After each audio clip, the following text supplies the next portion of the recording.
ABC welcomes you to the following presentation of the XFL.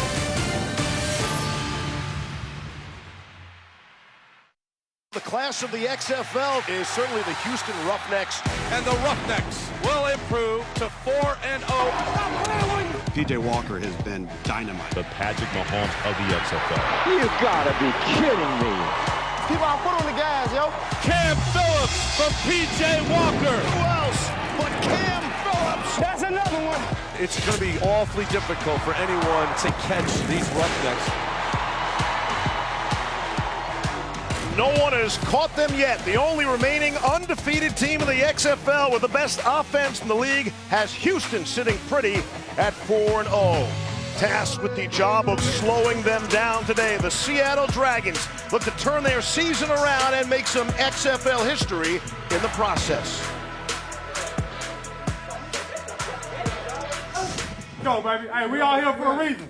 We all here for a reason. We've been saying all year we connected. We all here for a reason. We're going to go out here together. We're going to get this dub today. We're going to take some shots down the field, but we got to be patient. I know they're going to try to keep everything underneath, but we'll find some places to take a shot, including the first play of the game. All right? All right? So grab a hand. Welcome, everyone, to the progressive countdown to kickoff. 61 degrees, cloudy skies here in Houston, Texas. Outdoor pro football in Houston, kind of a novelty. We're almost halfway home, can you believe it? Week 5 of a 10-week regular season. Greg McElroy, I'm Steve Levy. Welcome, everyone, to the game. So, wasn't that long ago, we were talking about P.J. Walker, and he was the Patrick Mahomes of the XFL. You got an updated version for us? Yeah, well, let's just go to a guy that was also in the MVP running last year, and that's Russell Wilson, who, honestly, I look at the stature, 5'11", they're both 5'11". Now, Russell's way bigger, he's 215. P.J. Walker's 214. So outside of that, the style of play are very, very similar. I love how they keep plays alive. And P.J. Walker's done a great job of this. Right-handed quarterback moving to your left and layering the football over a defender, such a difficult throw. Well, Russell Wilson did it just a couple years ago against the L.A. Rams. Beautiful throw to the back corner of the end zone. And even when things are bad, it's no problem. Fumbles the snap. Could have been an atrocious play. Instead, he turns it into a touchdown. Oh, looks familiar. Yes. Fumbled snap. Russell Wilson gathers it, no problem. Calmly looks downfield and turns what is a horrendous play into an explosive play. They both have that playmaking ability, man. It's been so fun to watch P.J. Walker throughout the first 4 weeks of the XFL season. Interesting. Russell Wilson, Seattle. Seattle's in town. Oh, by the way, the Seahawks have personnel people here today to look at P.J. Walker. As for talking to him, here's Diana Rossini. Hey guys, PJ, lots of buzz about you already being the MVP of the XFL. Do you think you're the best player in this league? Absolutely, I take that with a lot of pride, and I just come out here every time I step on the field. I just have that mentality to be the best player on the field every time. So just to go out there and play with a lot of confidence and a lot of swag, just go out there and have fun. Well, we just heard your coach say that you guys are going to take a shot on the first play when you guys are out here. So what can we expect to see? Just to go out here and make a big play happen. We got an opportunity. Hopefully, I hit one of the receivers downfield. Just doesn't want to give it up. We don't know who it's going to. All right, let's send it over to Tom Luganbill, who's going to explain how he's going to hear the play call in his helmet. Well, thank you, Diana. We're going to get a little play call, the little radio that's in the helmet for P.J. Walker, the Houston quarterback. We're going to listen in on June Jones. Give him a scenario to make the play call so that you can hear exactly what P.J. is hearing in his ear. So, Coach, here's the deal. We've got 3rd and 8 is the down and distance. It's going to be 22-man. What's your call? Well, I got a couple ideas on that. If they play more 22-man than they do anything else, my first call is probably going to be a draw. And then the second call, we'll try to get some kind of rub with a receiver, a Houston scissors or a X-go, which we kind of convert into a pick. So those are the type of things we think. Coach, thank you very much. I appreciate it. Guys, that's the listen that you hear. That's what P.J. Walker hears when he gets the call from June Jones. Wow, Tom, not exactly crystal clear like on your XM Sirius radio. Quite a difference there, especially with the crowd noise we'll have today. When Jim Zorn calls the plays into the headset of his quarterback today, he'll be talking to B.J. Daniels. They made a swap last week at halftime. Didn't win the game, but they look like an entirely different team in St. Louis. Yeah, they've been lethargic really through the first 3.5 games. They decided to go with B.J. Daniels in the second half against St. Louis, who's an excellent defense, and he provided a spark. Very athletic, great runner. Actually, at one point, well, in one of the many stops of his NFL career, they tried to convert him to running back. But in watching him, actually very impressed with how he throws the football. So fun to see him today, see if he can bring some life to an offense that has been somewhat stagnant throughout the first half of the season. This has been the Progressive Countdown to Kickoff. And we are ready to roll. Ernesto Lacayo kicks it away. And Jane A. Harris on the return for Houston. We'll bring it out to the 25-yard line. You know, there's no coin flip, but June Jones always wants the football. P.J. Walker, the breakout star of the XFL so far. He's got NFL players taking notice. Deshaun Watson tweeting at him after a Week 2 throw, and his former Colts teammates have also joined in the hype. One of his Colts teammates is in the building today.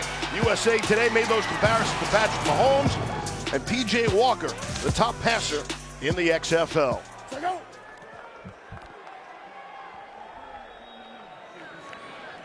I expect they'll take a shot here. I think that's a good me. guess. That's a good guess. Out of the gun. Here they go. Right sideline looking for Cam Phillips and nearly intercepted. Nearly intercepted. Channing Stribling, as if he was listening in to the pregame chat. Nearly intercepted that. It was a really nice job by Stribling, getting his eyes inside. After the release, look at Stribling turn his head around.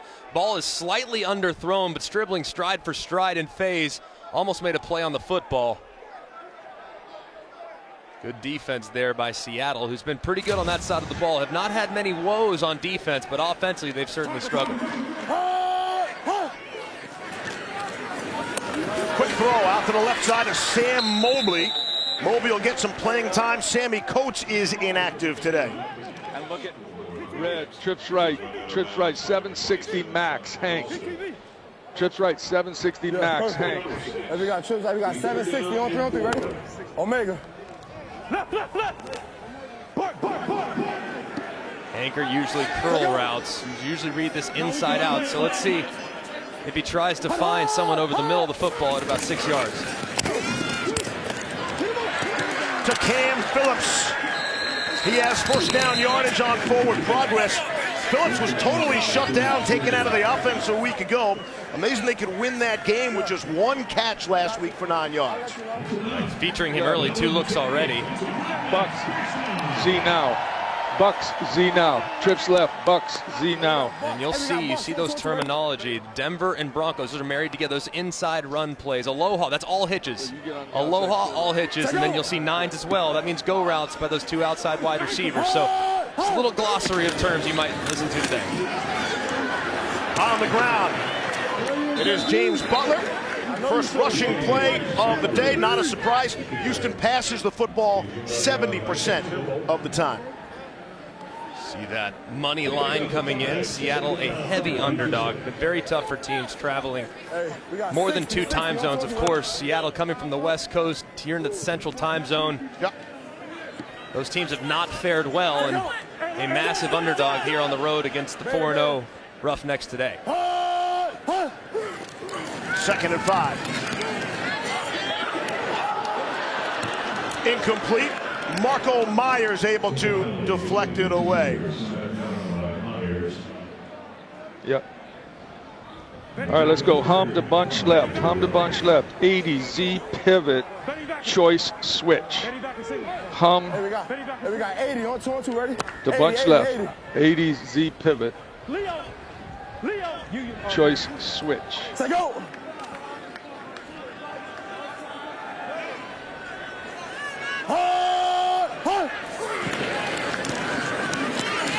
Pocket collapsing, little sidearm throw, looking for Cam Phillips, and it was knocked away. Channing Stribling, looks like it's his assignment on Cam Phillips all day. 4th down. And you watch this front right here, a little twist inside as the running back and And the right guard tried to engage. Those two Dragon defenders swap places, and they couldn't get hat on a hat as the pocket collapsed around P.J. Walker. Good showing early from Seattle trying to control the line of scrimmage. Austin Rico is back to punt. And Austin Prohl. The punt is shanked. See if it stays in bounds. Now it'll roll down to the 18-yard line. That's where Austin Prohl picks it up. And Seattle will start 1st and 10 from their own 20. B.J. Daniels handed the keys to the car. Remember the Seahawks team that went to back-to-back Super Bowls, beat the Broncos in Super 48. He's also a member of the 2016 Atlanta Falcons team that went to the Super Bowl, lost to the Patriots, and rather familiar with Houston. He was on the Texans for 2 games, 2015. His only 2 NFL pass attempts of his career came with the Texans. On the ground, Kenneth Farrow, just back to the line of scrimmage.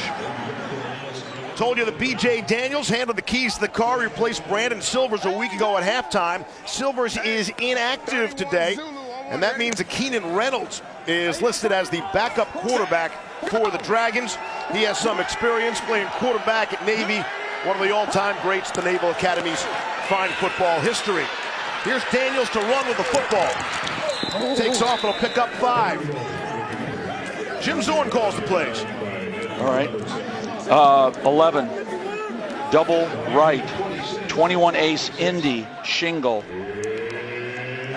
Back, you got to check wide. Take back, check wide. Check wide means the running back's going to check his protection, and the running back will then run a swing route to the left-hand side. It's his outlet if he doesn't like the progression.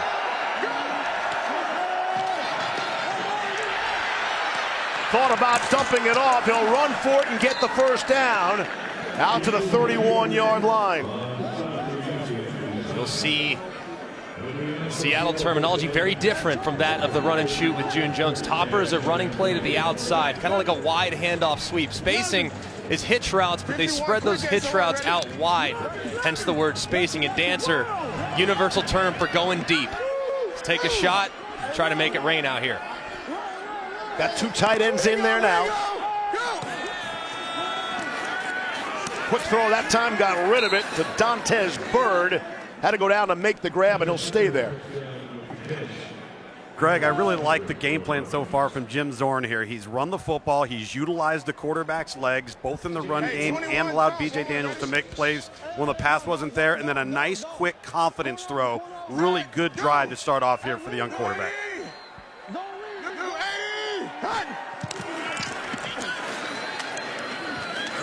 On the ground to Kenneth Farrow. Farrow played his college ball here at Houston. Hey, there we go. All right, here we go. 11 personnel. Double right, open, 22 Zulu. Double right, open, 22 Zulu. You're 22, it makes you think it's going to be a run play to the right side. Even numbers to the right, odd numbers to the left with Seattle's terminology. With 4 receivers, they do run the football with Farrow. Going to be just short of the marker. Back up. We got a first down. First down.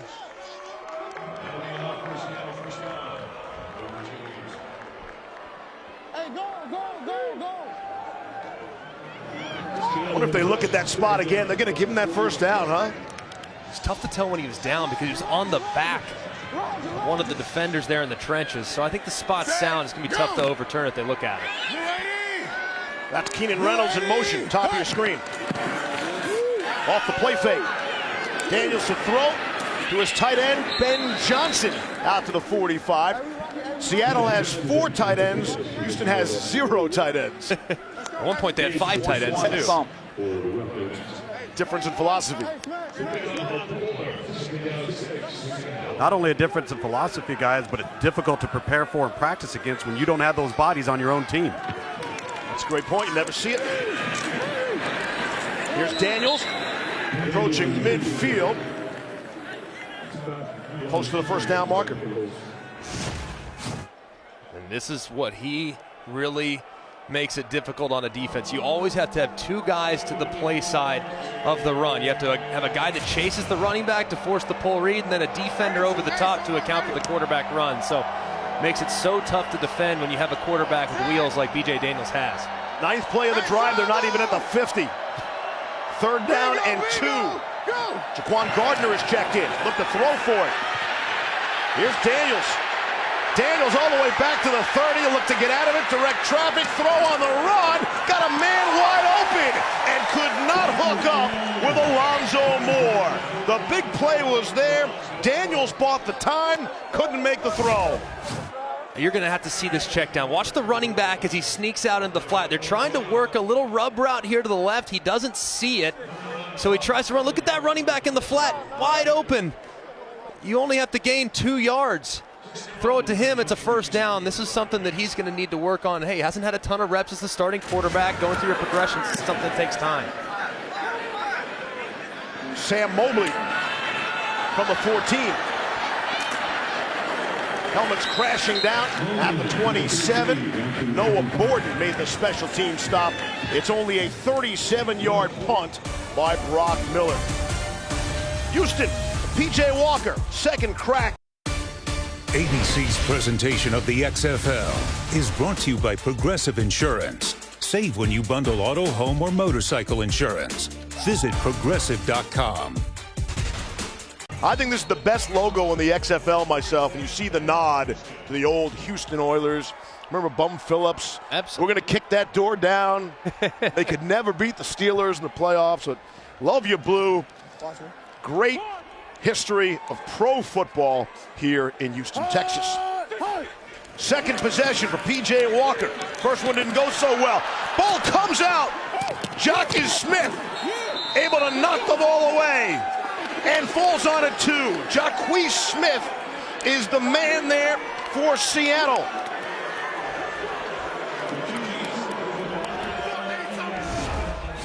This is really nicely done. Just an upfield pass rush right around the hoop. Takes a little time, trying to work a stutter go concept to the right. Doesn't like it. And Smith's able to get home, ripping the ball away from Walker as he's getting ready to throw the football. Excellent job by Seattle's defense creating a pass rush in these first couple drives and taking advantage there of the timing on the bang-bang play. First fumble lost this season by Houston. The Roughnecks at +9 in the turnover margin. That's the best in the XFL. But here they do turn it over, and Daniels will take the shot, and it's off the fingertips of Evan Rodriguez.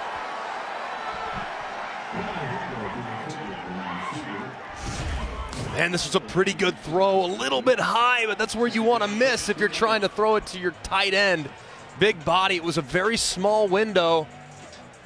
And that's one you'd think the tight end would be able to bring in for you. Pretty well thrown there by Daniels.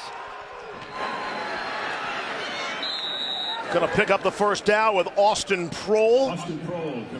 And the Dragons are in business. What yard line? Got it.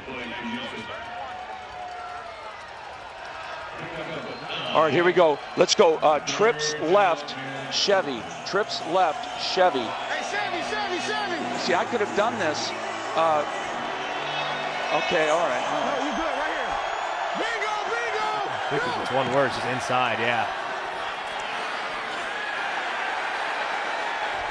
Gardner. Let's see where they spot him this time. Gabe Wright, all right, here we the go. tackle. Let's go. Level. They're going to give him the first down. Trips right. Level. Y corner. You got that, BJ? Y corner.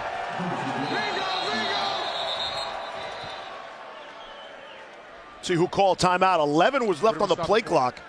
What we got? Maybe they're going to look at the spot this time. What we got? Huh? Trey Blake is our referee today. The ruling on the field is that the runner reached the line of the game for a first down. The previous play is under further review.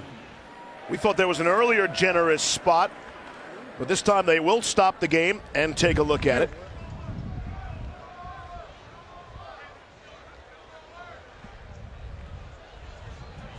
Tell you what, too, guys, Coach Zorn, you heard him talking to his staff Salim. up in the booth Hey. about Yeah, he's on top of bodies. He's surfing bodies. It's hard to tell, so I just wanted to give it a better look. I can't see evidence of his knee actually going down. I think he was surfing bodies, so that was a good call in the field. So we're going to go with a stand here on the line to gain, so we're going to be first and goal at the spot of the ball. Thank you. Yep. Salim Chowdhury, our After replay further official. review, the ruling on the field stands. Be first down, Seattle. I like that term, surfing body. I've never heard that before. I'm surfing. borrowing that one, absolutely. You've been crowd surfing before, Who McElroy. hasn't? I mean, that's a Tuesday night in the McElroy house. mosh pit. Yeah, just going on down to the local pub and body surfing a little bit. But no, I like that. That makes sense. That's a good visual. Stay with the call on the field. It is first down and goal. From the 7.5. Daniels wants to run out of there. Maybe a yard on the play. Beniquez Brown came up to make the stop. All right, here we go. I want to go trips right, pirate, trips right, pirate.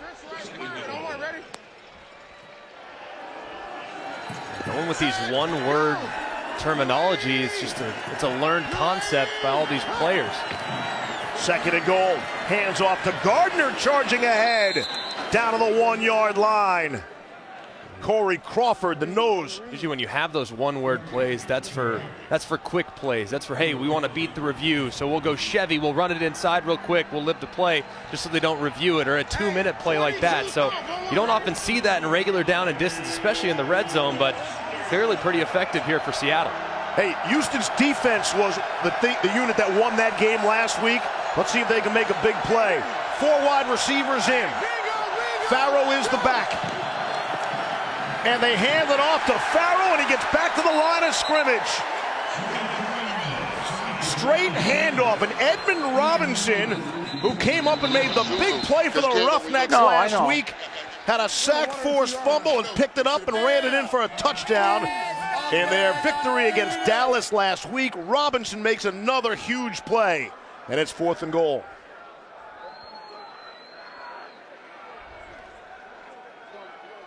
Kirk Barron is being attended to. He'll come off the field. He's the backup center for Seattle. Coach Zorn's going to go for it here, guys. Trying to go over the play call. He's got an injured player coming off. And they're trying to get their personnel on. 2 injured players right now. Michael Dunn is also down. So that's the center and the right guard for now. That's Dunn, 76. So you got a 4th and goal from the 1, and you just lost 2 offensive linemen. Trojan. Trey right, Z left, 32Q Trojan. Yep, 32Q Trojan, guys. And there was no hesitation from Coach. He was going to go for it no matter what. You hear Q, it makes you think quarterback run of some sort.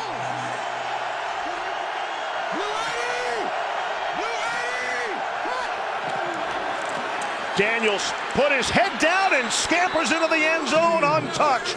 4th and goal, Seattle goes for it, and it's Daniels into the end zone for the touchdown and the lead.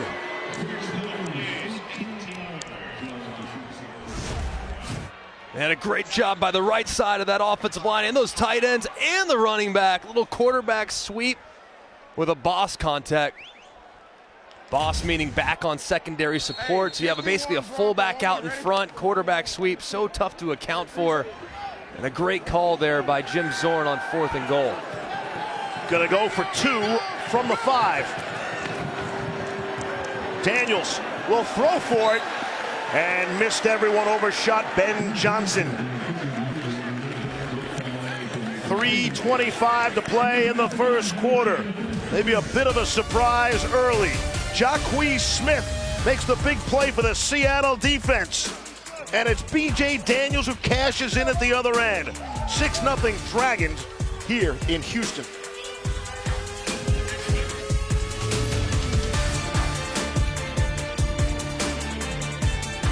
Up 6-0 here in Houston. Seattle quarterback B.J. Daniels. How important is this to you for your confidence to be able to be an integral part of that offensive drive with your arm and your legs? It's big, but we're all doing it together. So the biggest thing we did was just put up points. That's what we have to do. All right, thanks, bud. Thank you. See the numbers on Daniels. Got some blood on the uniform. Did you ever have blood on your jersey? Once or twice. Never my own, though. Jim Zorn told him it was cool to have blood on his uniform. It is cool. It has a certain level of toughness. It's definitely cool. Charles James is back deep for Houston. And let's see. Going to take it from the 2. Out beyond the 20-yard line. Tonight, 5 Eastern. Over on Fox, the New York Guardians and the Dallas Renegades will go at it. Dallas without Landry Jones, probably for a couple of weeks. See how the Guardians figured things out. And then tomorrow, doubleheader, St. Louis and D.C. That'll be most interesting to see how both of those teams respond. The nightcap has the Vipers and the Wildcats. Tampa Bay finally getting that first elusive victory. Remember, you can go to www.xfl.com/tickets to purchase tickets to any XFL game. Andre Williams, the former Boston College star, is stopped eventually by Steven Johnson. Hey, Greg, I was listening to Mark Kreiner, the linebackers coach at Seattle, and he said, we're going to keep disguising, and we're going to stay in too high and force them to run it. We know they want to throw it. We're going to force them to run it. June Jones not comfortable calling run plays. No. We know that. So you almost have to force his hand by giving him an advantageous look. But right now, P.J. Walker not in much of a rhythm throwing. Back to Williams, has the first down, and you can see Seattle's expecting pass. And why wouldn't you? 70% of the time coming in, the Roughnecks have put the ball in the air.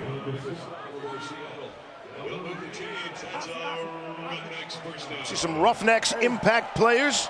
They got other players, besides P.J. Walker, McElroy. They got some stars, man. I mean, Cam Phillips has been absolutely outstanding here in the first 4 games. So many touchdowns, so many looks, and Nick Hawley really came on last week out of the slot. Guy's very versatile. On defense, Steven Johnson, one of the best defenders in the XFL. Back to the passing game, and it is complete. There is Cam Phillips, stopped by Marco Myers. Let's go trips left, flip, 50. Dog, Z slant. 50 dog, Z slant.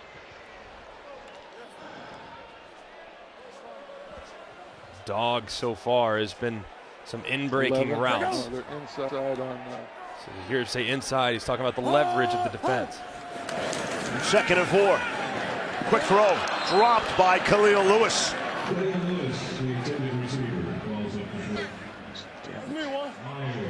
Let's go bunch. Hum to bunch left. Hum to bunch left. 61 Georgia, Z dig. Hum to bunch left. 61 Georgia, Z dig.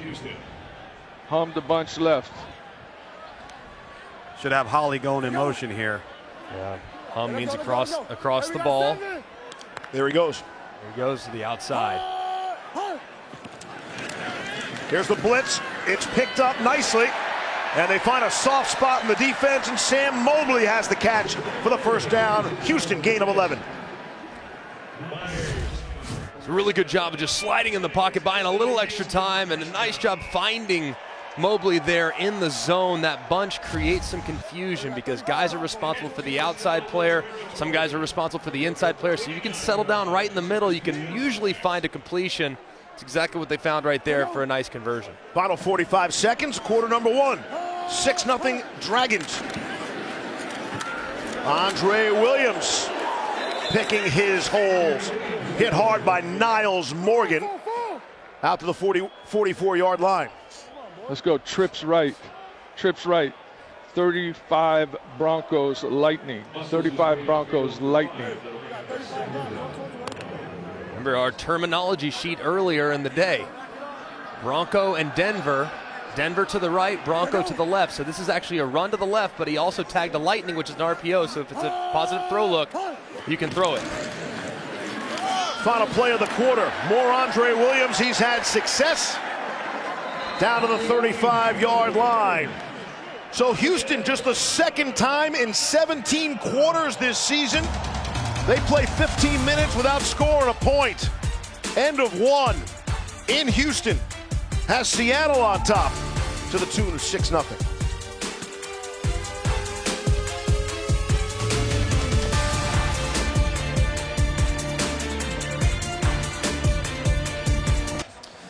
Vegas is still not buying Seattle right now.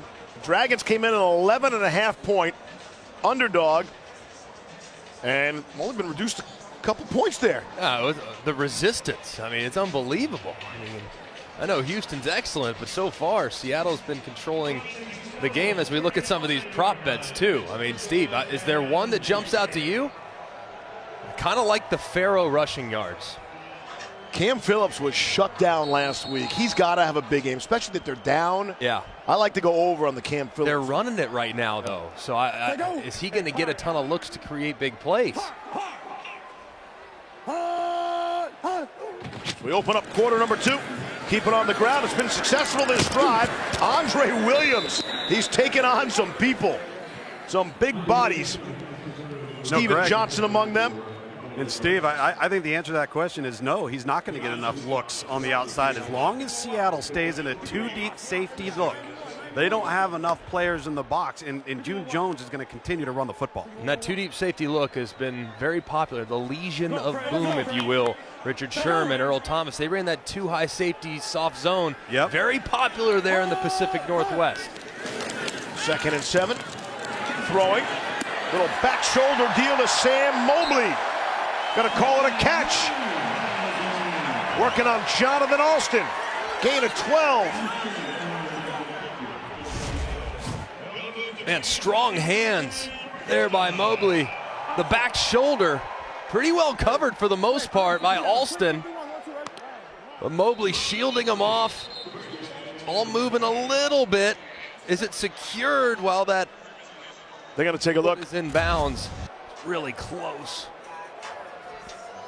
I think that foot was off the ground. The ball was still kind of being juggled a little bit. And as he secured it, looked like that.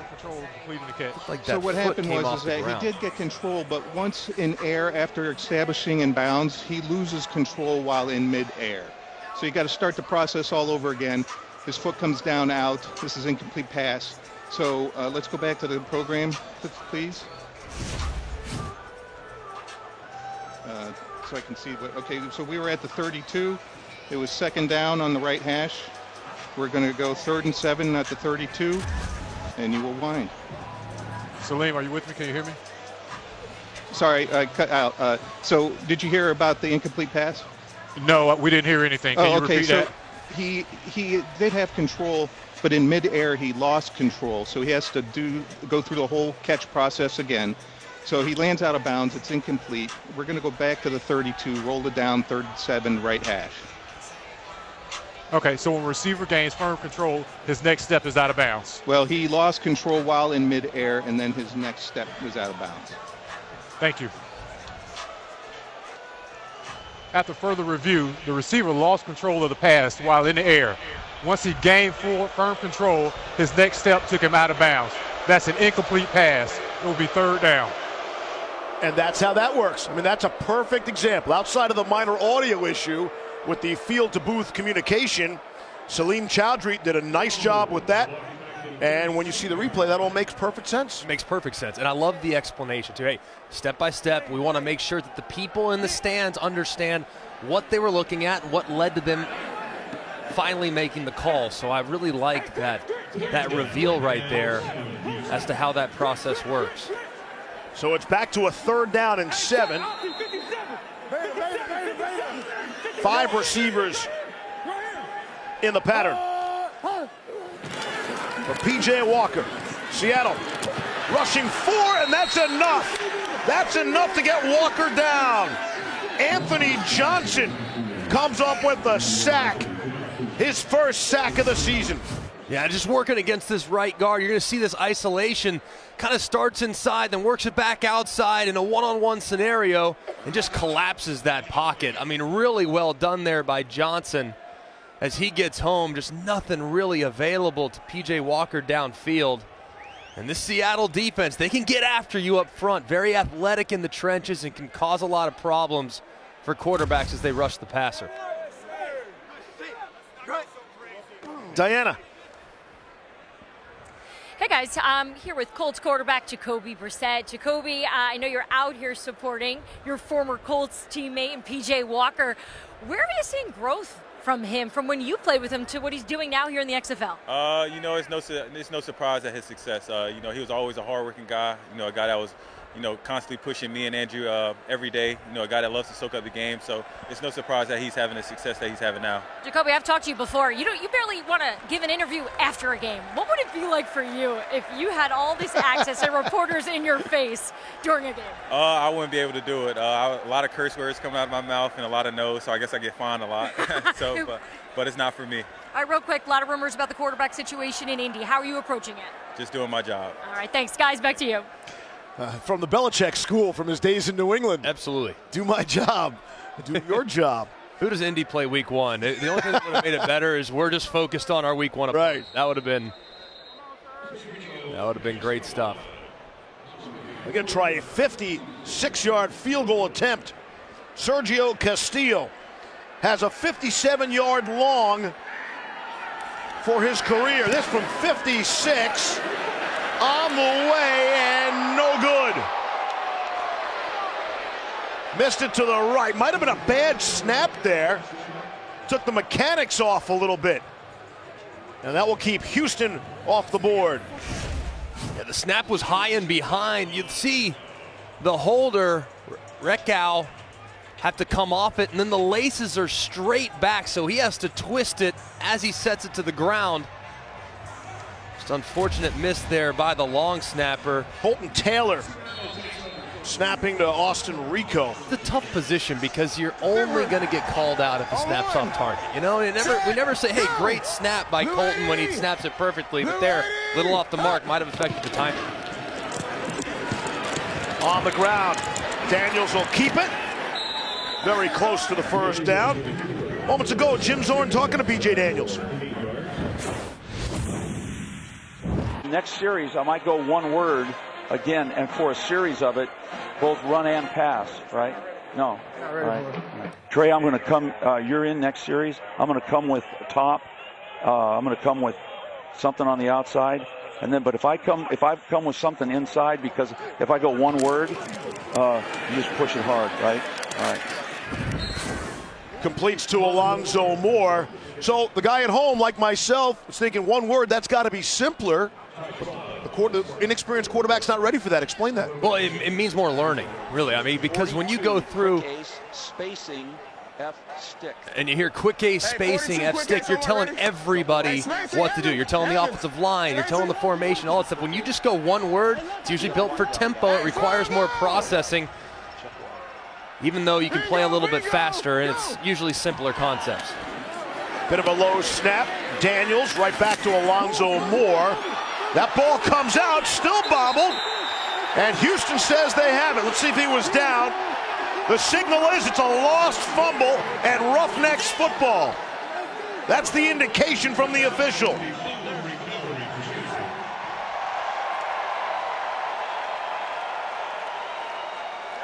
It looked like he was down. I mean, he reached forward. Here's the contact.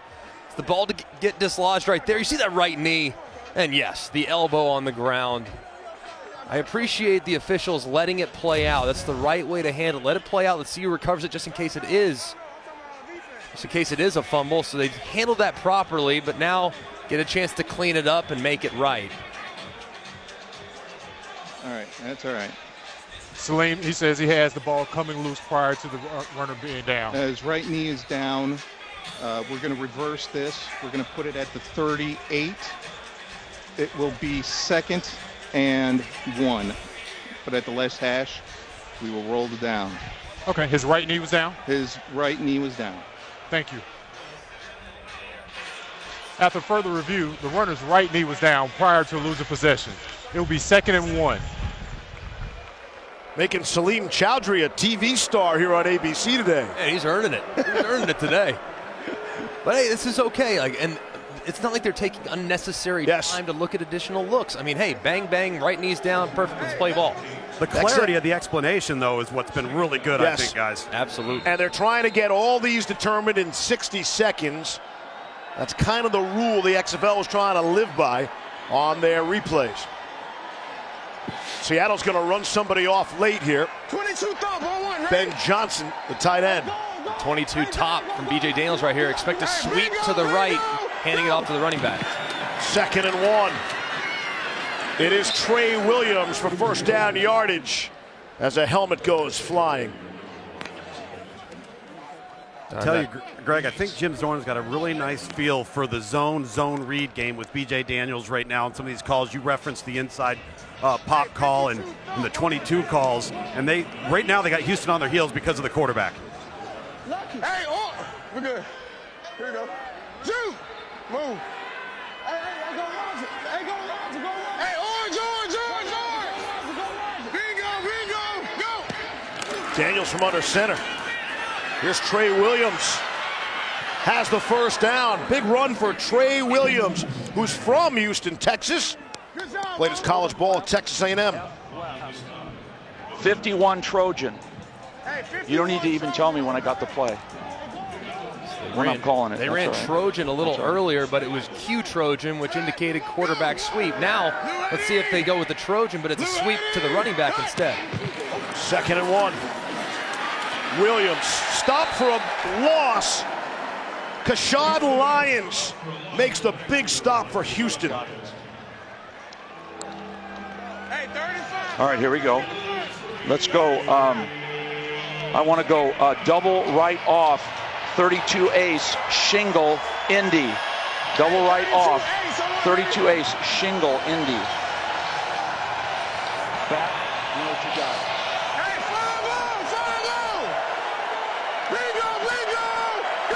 Want to snap it, just got it away.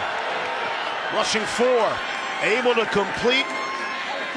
Evan Rodriguez for the first down for Seattle. The Dragons are on the move. All right, here's what I want. Let's go 11 personnel. I want to go bounce, trips right off, 22 zipper. Bounce, trips right off, 22 zipper. Bounce.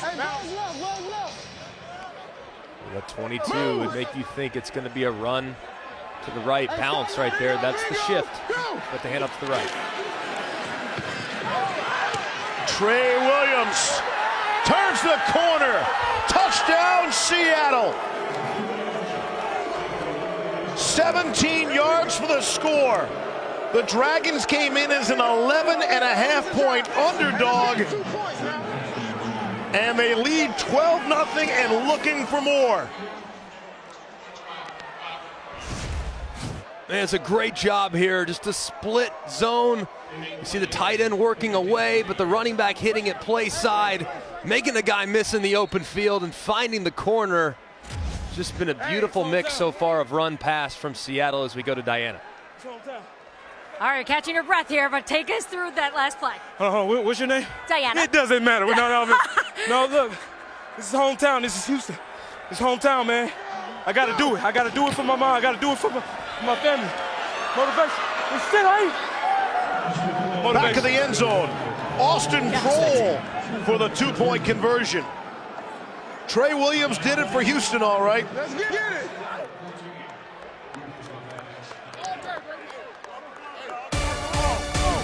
Man, this is what happens when you got that quarterback in the run game. You can just fake it inside. All those linebackers thinking quarterback run. There goes Prohl around the back, and the Dragons up big.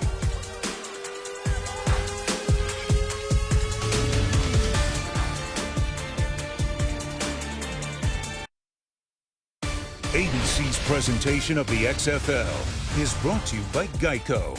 15 minutes could save you 15% or more on car insurance. Kenneth Farrow played his football here at the University of Houston. The Dragons running back just scored the touchdown. He founded Grind with a Purpose, a foundation that helps Houston high school students. And Farrow hosted 20 students from KIPP Sunnyside High School here today.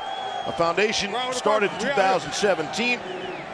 And happy birthday to Kenneth Farrow as well. He turns 27 years old. Trey Williams scored the touchdown. He's from Houston. Kenneth Farrow is from Texas, played his college football at Houston. Janae Harris for the Roughnecks. Tom Luganville. Well, Coach, how has the value of BJ's legs opened up other areas of your run game? Oh, it's been great. He's pulled the ball at the right time and ran. He's gotten down the field. I cringe because we got to keep him healthy, right? But he's doing a great job, and he's throwing the ball well too, reading and getting the ball. He's dropping back and throwing very well too. So he's got all these dimensions going. The thing that I got to keep him going with is pushing forward, not just thinking, I did my job. Got it. Thank you, Coach. All right. First down and 10. Issue with the snap. And Walker will fall forward for a yard. Houston is the largest deficit of the season. And the impact in Las Vegas. You see that all of a sudden Houston has gone to the underdog. Here's your chance to, if you think the Roughnecks are coming back, here's a chance to get them with points. I'm telling you, it's amazing. The hedge is possible now. Oh, you want to middle it, really? Now we're gonna middle it too? Really? All over it. Walker throwing. Got a man on the flat. Khalil Lewis has some running room, still on his feet. And he's out beyond the 40. Longest offensive play. It's a gain of 20 for the Roughnecks. A great job downfield here. With some space and blocking. Excellent stuff there from the Roughnecks wide receiver. And how about Khalil getting in the action a little bit in open space? We talk about a 14-point deficit right now that Houston's facing. No rhythm offensively. It just takes an instant for them to get going because this is a very explosive group. So they might be down right now, but I certainly wouldn't count them out. 5 receivers. Quick throw out to the right. Not much doing that time for Cam Phillips. Going to be a loss on the play. Kyle Cairo saw to that loss too. 57 anchor. I see 57 anchor. Okay, let's go. The runner's in. Exit the runner's the in. bunch left. Exit the bunch left. 61 sock special. Y corner Z drag. Sock special. Y corner Z drag. Alert her shot, guys. Alert her shot. Alert her shot. Alert her shot. He's thinking that June Jones going deep here. 2nd and 12. Little out to Nick Holley, whose helmet flies off. Hey, Houston hasn't been in this spot. How concerned is June Jones at this point and these Roughnecks? June Jones doesn't even worry about down in distance, let alone. He's not worried about being down 14-0 at home against a 1-3 Seattle team. Not at this point. They still have plenty of weapons. They have the ball. They have a nice rhythm going offensively. They've had some success in the run game. They also had the fumble, too, that gave Seattle the football in great field position. So they've made a couple mistakes that are uncharacteristic. Late pressure coming. Ball batted at the line of scrimmage and falls harmlessly away. And a flag comes down. That's our first flag of the game. Well done to the people wearing the stripes. Number 90. 5-yard penalty. 3rd down. 6:50 left in the second quarter. Our first penalty flag. Well done. Hey guys, I was talking with PJ Walker on the other sideline prior to this series, and he said, we're seeing a lot of man under. He goes, we got to have more separators. What he meant by that was inside breaking routes and running away, and outside of breaking routes and running away, and that's exactly what June Jones has gone to this series. Yeah, those man coverage, you got to work those slot receivers because they have 3-way goes. They go inside, outside, or vertical. 3rd and 1 from midfield. Nice seam for Nick Holley. He's going to keep running away from people. Nick Holley, middle of the field, end zone, touchdown. 50 yards for the score. No concern whatsoever for Houston. Right back in the game.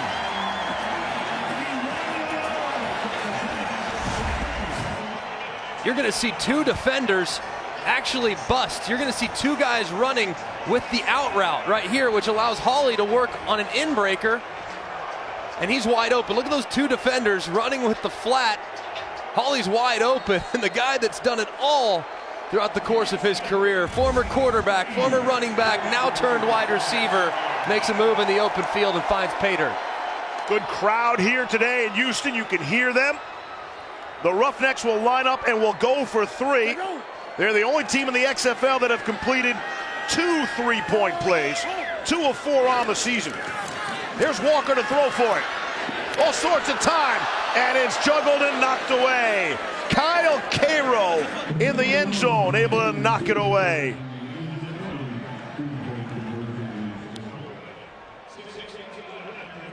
Roughnecks get on the board, get the touchdown.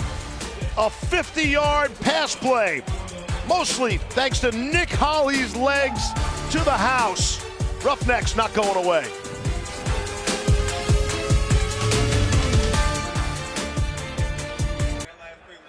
All right, back here in Houston, where Seattle leads 14-6. The Roughnecks trying to stay undefeated. You just scored this touchdown. Your twin brother, Nathan, is here today. Yep. What do you think he made of that touchdown that you just scored? I think he's jacked up. I seen him jumping up and down the stands. He's probably still standing up somewhere in there. But no, I think he's glad to be down here this morning. He sent me a text and said, you know what, he's not worth it because he had to get up early. Yeah. But he was just joking. That's our love, so he's excited. Guys, he's trying to find that ball so he can go back and give it to his brother as a little gift. That's a nice gift, guys. Twin brothers, no kidding, huh? Wow, how much do they look alike? Twin Nate came off a great CFL season.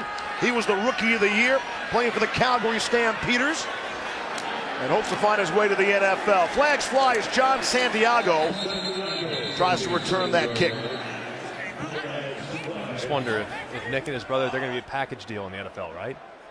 You like that idea? It's a great idea. Return, holding, return team, number 33. 10-yard penalty from the spot of the foul, first down. Both Holly boys spent some time with the LA Rams working at their camp. Nick switched his career at Kent State as a running back before switching to wide receiver, ended his career as a quarterback there. 3 straight seasons cut short due to injury, a broken back, a couple of torn ACLs, and then he's working out for the Rams, deals with another ACL, on his way to the AAF, and that doesn't work out for him. And you got to root for a guy like Nick Holly, just on the receiving end of a 50-yard touchdown pass. Kenneth Farrow the other way for the Seattle Dragons now. Gain of 8 on the play. Thinking about another Kent State sort of undersized quarterback. How about Julian Edelman? Pretty obvious comparison, right? Similar in build, similar in stature, similar in role with how Holly contributes to this offense. Nick would take that finish, though, wouldn't he, in the NFL, that career? I would say it's a pretty good career, considering there are people that are making arguments on Julian Edelman's behalf that he should be a Hall of Famer. Now, I don't know if I necessarily agree with that, but, man, what a job he's done in New England for so many seasons. He's an injured player down now. DeMarcus Gates. Steve, I know what you were thinking with the Holly brothers going as a package deal. You're thinking the Hanson brothers. You're thinking Slapshot. I know where your head's at. That's funny.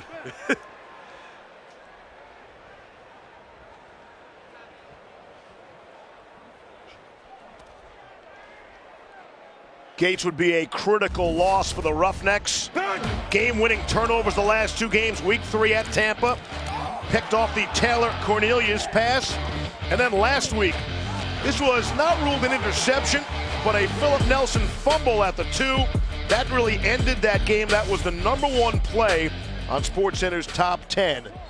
DeMarcus Gates played his college ball at Ole Miss. Been opportunistic. The Roughnecks defense was the star last week. It wasn't the offense. Forced 5 turnovers a week ago. Drew Lewis comes in to replace Gates for now. First down and 10. Off the play fake. Daniels trying to hook up with Dantes Bird, not that time. Let's go Tesla. Tesla. Tesla. Tesla. Hey, Bravo! Bingo, go! Daniels has great protection. Middle of the field to Connor Hamlet. Okay, mark that in your book. Tesla is spacing. Hey, 33, let's go! All right, let's go 11. Let's go shift to double right off. 31 Zulu. Adam. Shift, double right off. 31 Zulu, Adam. Listen to this place. Opened up the upper deck here today in Houston. 3rd and 2, Kenneth Farrow has the first down. Pirate. Inside tough Troy. Inside tough Troy. Troy. Inside tough Troy. Inside tough Troy. Inside tough Troy. Gates is back in there for Houston. Roughnecks ran somebody off late on that defense. Here's Farrow again. Crashing out to the 43. Drew Lewis made the stop. Hey, Oakland! Troy! Hey, Lucky! Hey, 5-0! Bingo! Go! Oh! Daniels just too far. Couldn't hook up with Keenan Reynolds. I think it's the first time Reynolds has been targeted in this game for Seattle. Been quiet so far. He is, of course, the backup quarterback today. With Brandon Silvers being inactive, it's been pretty quiet. Not many opportunities to make a play at wide receiver for Keenan Reynolds, but there haven't been many opportunities to really catch a lot of passes. Seattle's doing their work on the ground. 5 of 7 on third down conversions for Seattle. Not going to be 6 of 8, not yet. Dontez Bird short of the marker. A Jane A. Harris, an excellent solo stop there to force a fourth down. Yeah, and this is tough right here. Just didn't get the depth. I mean, when you have 5 yards or 4 yards, you have to make sure you go one past the sticks. Right there, a yard short of the sticks. Next thing you know, you're punting. But if I'm Houston, I'm very aware of a potential fake in this part of the field. Here's Brock Miller from the 35.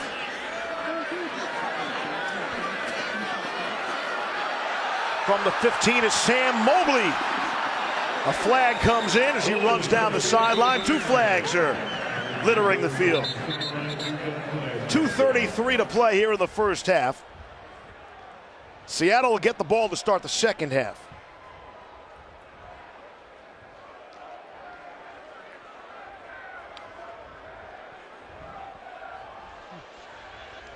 During the return, holding, return team number 27. The penalty is half the distance to the goal. First down. Harris, who just made that big stop, is flagged there.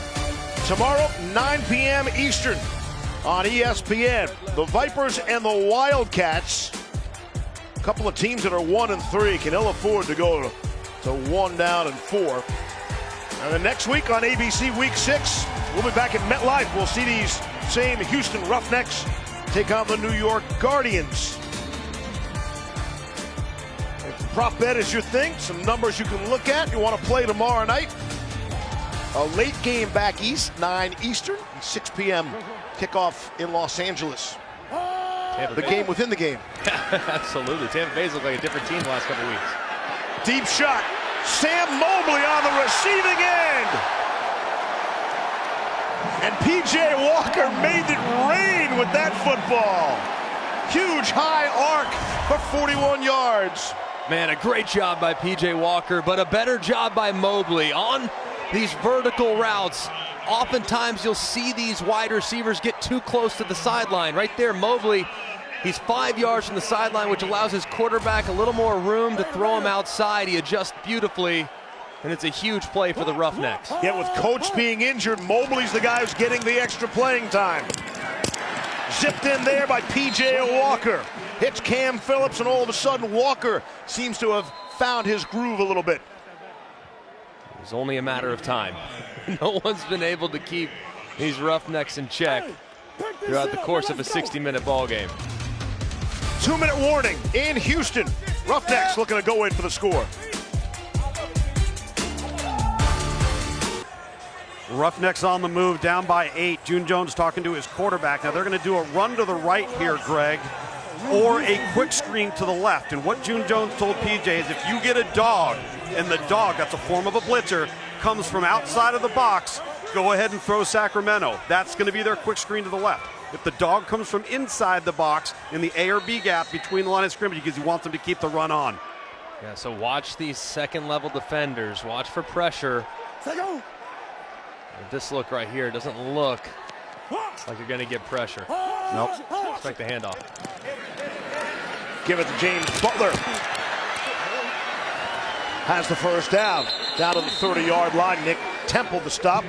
Gain of 9 on the play. Walker's gotten hot. Started just 4 of 9. Since then, he's 6 of 6 for 125 yards. Just picking up from where he left off the last 4 weeks. I mean, he's hotter than Hansel and Zoolander right now. I mean, he's just unbelievable. Seeing the field accurate, athletic. Just unbelievable to watch him work and watch these receivers get open for him. Walker throwing, completing. It's Cam Phillips. Jordan Martin to stop. 15-yard gain. 5th catch already for Cam Phillips here. And you watch just P.J. Walker, the way he goes through his progressions is so nice. I mean, he starts his eyes to the left and works all the way back across the field to find Phillips, who's wide open for him. It's a good job of working what they call a sprinkler read. You think about a sprinkler, working left to right, it's exactly what he executed there by throwing it nice. Both teams have their full complement of timeouts. Blake Jackson makes the grab. Inside the 5 and down to the 2. Nick Temple lost his helmet after the gain of 14. Right, spread right. Red, spread right. Hap. 34 Denver. Spread right, Hap. 34 Denver. Just pound it up in there. Everybody can understand that. Yeah, pound it up in there. Well, Denver and Broncos are married. Denver is an inside zone to the right. Let them run right behind the right side of that offensive line. Here is James Butler trying to pound it up in there. Very close to the goal line. Niles Morgan was the first man there for Seattle, along with Stanley Maponga to keep him out of the end zone. Right side of that offensive line, Sebastian Tretola got absolutely railroaded. A good job by Butler trying to make it right, but it does appear like the spot is sound. About halfway there between the 1 and the goal line.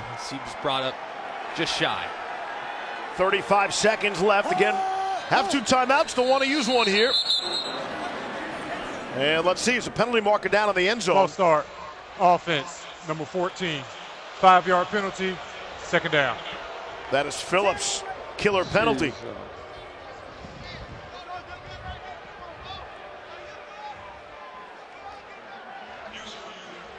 Yeah, let's go trips left. 32 Detroit dog. 32 Detroit dog. And he's gonna pinch. No. Roughnecks spend their first time out. Hey. You hear all the time, you got a little more space to work with now, especially with June Jones's offense. You never want to leave the 1-yard line, I get that. But in this case, maybe that's advantageous with this kind of offense. They took a timeout. Yeah, did they take a timeout? I think they took a 30. Okay, let's go. Trips left, 32 Detroit dog. Trips left, 32 Detroit dog. So Detroit is sprint draw. Yep. Which means P.J. Walker is going to fake like he's running to the right on a sprint out to the right. He's going to hand it to his running back, and they're going to kind of unblock that defensive end. They're going to try to block that defensive end with the sprint action. So he also tagged a dog on it, meaning he can throw it to the left if he likes the numbers, but this is a pretty good look right here for this draw. 2nd down and goal. It is James Butler with some running room, leaping over people into the end zone for the touchdown for Houston. That's a 90-yard touchdown drive by the Roughnecks. A man of the people. That takes the Lambeau leap to a whole nother level. Talked about crowd surfing earlier. Just crowd surf your way right up to the concourse. Likely 2-point conversion away from tying it. The injured player for Seattle is Godwin Igwebuike. You know, Greg, the reason why that's called Detroit is because in 1990 and 91, that was the sprint, draw, run, and shoot with June Jones and Mouse Davis with Barry Sanders. Makes sense. And it starts with a D, which means draw. It makes a lot of sense. I like it. And an R for right. That's a good point. I thought he got in. Replay is going to take a look at it. And they obviously have plenty of time with the injured player down on the field as well. 26 seconds left in the half. After further review, the runner's shin was down prior to flicking the plane of the end zone. It would be third down at the half-yard line. So all that celebration. Take that off the board, too. You see that shin is down right there. That's a good job by the replay booth. It did look initially as though that ball did cross the plane prior to that shin being down, but clearly from that angle you see that shin down and the ball is still just a little bit short of the goal line. So I think it was a really good call there and a good adjustment by this officiating crew. They've done a great job today. Yeah, they have. A well-officiated game, both on the field and upstairs. We did not have a penalty until 6.5 minutes left in the second quarter, and that was a critical Seattle offsides. That kept Houston's drive alive, allowed them to get their first touchdown. And now we're going to have a 3rd and goal.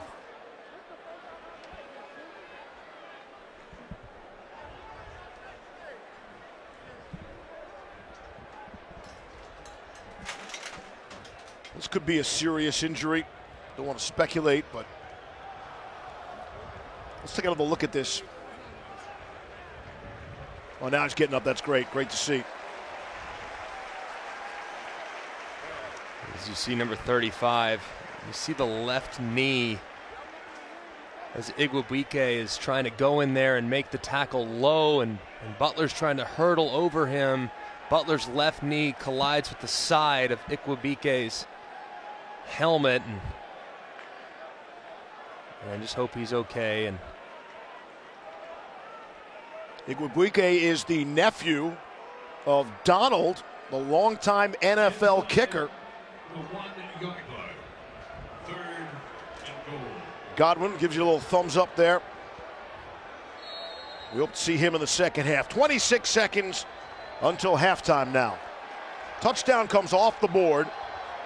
It remains 14-6 for now, and a 3rd and goal. Houston still has 1 timeout left. Clock is running. Right up the middle and through everyone. James Butler, he's going back for the same celebration. That's 2 for the price of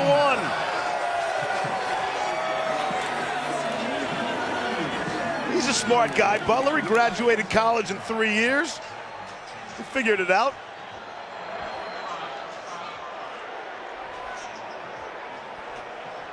It's an equal opportunity leaper. I love it. And if he scores again, the question is, does he jump into the stands again? Steve, I'll give you action. I'll say see what Caesar says. I'll say yes is minus 250. Yeah. No, plus 180. Yes is definitely the favorite. Okay. I go yes. All right, let's see if Butler gets a chance to go for it. 2 for the tie from the 5. Untimed down. Zipped in there, back of the end zone. Nick Holley on the receiving end of that 2-point conversion. And after scoring drives now of 80 and 90 yards, Houston has tied this game up at 14-all. And Houston has used these bunch formations with such efficiency today. Here it is again, this time working Hawley on that little angle route, the back of the end zone.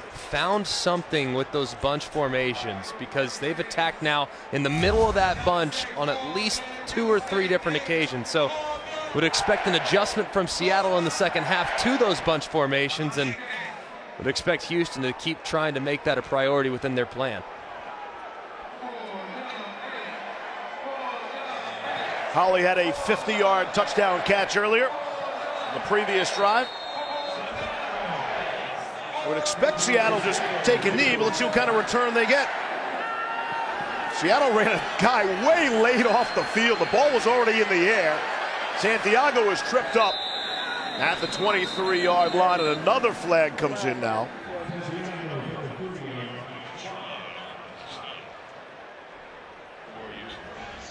No, that was 11. Yeah, because he was moving prior to the. That was 11. No. He was 11th guy. He wasn't 12th guy. Yeah. And then he was 11 too. Okay. Okay, so we have a legal formation. We're gonna go 5 yards. Yep. All right. Yes. It's 11, yeah. Illegal formation, receiving team. By rule, receiving team may not advance beyond their restraining line before the official signal. 5-yard penalty from the end of the run, first down. When in doubt, you throw the flag. Oh. I understand penalizing a team for having 12. Aren't they penalizing themselves? They only have 10 players on the field? That's true, but the rule, you can't move until the ball is caught. As you see Hawley. How about Nick Hawley, one of the great stories in the XFL so far, has been one of the bright spots here in the first half for Houston. What a game we have here as we've hit halftime in Houston.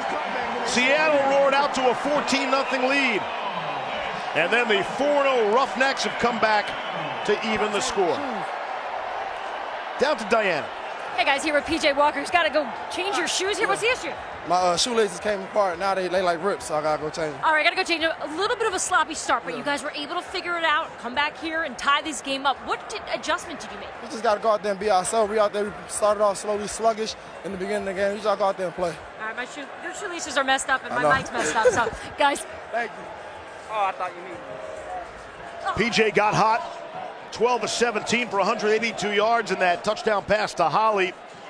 Walker completed his final 8 passes. Seattle will get the ball to start the second half. 14 all at halftime. We right back in it. We right back in it. We right back in it. You hear me? We right back in it. We right back in it. We right back in it. Go.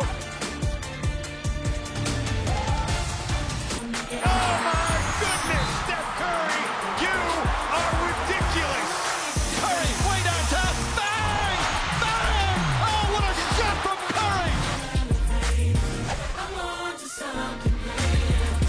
Steph Curry returned from that 58-game injury layoff on Thursday night. Wasn't enough to get the win, but they are fun to watch again, and you will see them tonight. NBA Saturday prime time. The Warriors at home against the 76ers. Coverage begins with the jump at 8 Eastern here on ABC. You can always watch both on the ESPN app from anywhere. Interesting how things have settled, right? Seattle came in as tied for the biggest underdog in this young XFL history, an 11.5-point underdog, and came out, got the big lead, and now they're back to getting points. Oh, because you're such a sharp. I mean, you've played it on both sides. You got action. You're hedged. You've middled it. You're all over the map. You've been the contrarian. You've been the front runner. You're all over the map. So it's been very exciting. Some other numbers we're looking at. My big one was Cam Phillips going over the 67.5. I still feel good about that. That's good reason to. I mean, so far the action has been inside, though, the slot receivers. That's where they've found more opportunities. And when they have looked outside, it's been Mobley more so than Cam. But you would expect him to be kind of a focal point here moving forward. I told you I like that Kenneth Farrow rush yards. Right now, just about 10 away from the number, but haven't spent that money just yet. You nailed the Luis Perez a bet from a week ago. The over-under was half an interception, right. Half an interception, and you went under and you cashed that ticket. I'm never gonna play an interception prop. I'm a quarterback. I want to think positively. That's what I think of you. I think of Mr. Positive. John Santiago from the goal lines. We open up the third quarter in a tie game.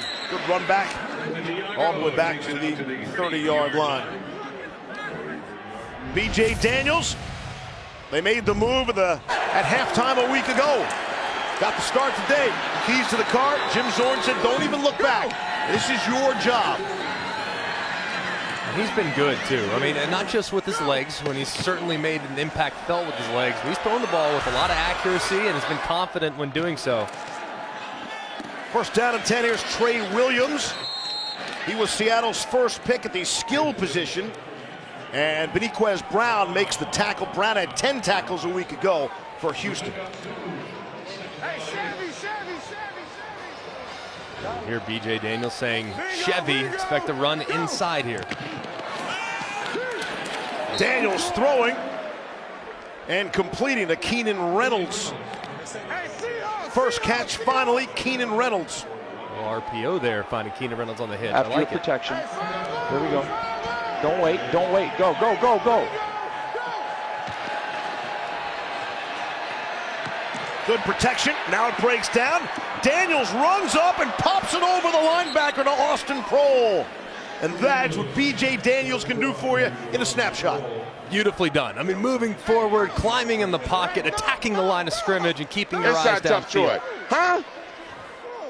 Make the call, please. I'm just trying to get you alert for it. That's all I'm trying to do. It's Daniels there. Previous play was good for 20. Jim Zorn's got him on their heels, guys. Right now, Houston's having a hard time getting lined up, and Jim Zorn's screaming into the quarterback's ear, go, go, go, don't wait on him. Bump. Ted Cottrell was pretty angry there as well. Bingo, go. Here's Williams. Not much there.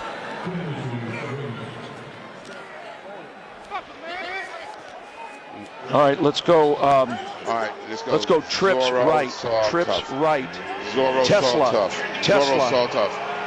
Zorro, Trips so right. tough. Tesla. There you go. You got a wide route back. Remember, Tesla was spacing, so expect some hitches out of that bunch formation to the top. Try to spread the field horizontally. 3rd and 3. Caught. Little slant to Alonzo Moore. 3rd catch for him. Pick up the first down. Good job there working the first progression of the spacing, the slant, sprinkler read, left to right. Start with the slant, then work to your hitches backside. Well done. Good accurate throw in the conversion. Every time you say that, I just imagine you doing the dance, the sprinkler dance. Please don't. Here's Daniels. Look at the protection. Now the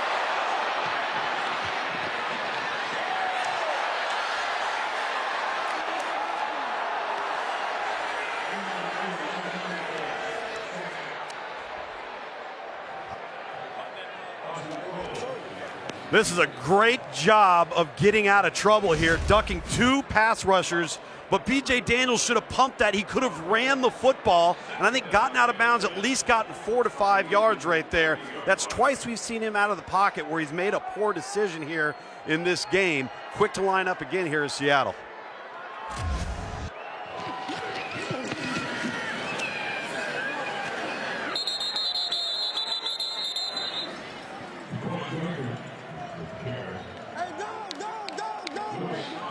Gain of really 5, almost 6, put Jim Zorn here in a pretty good position. One of the things that Seattle's trying to do is run some up tempo, and the official keeps holding the snap. You see the official over the ball there? Dylan Days is center, number 50 for Seattle. Jim Zorn wants this offense to go fast. They've got Houston on their heels.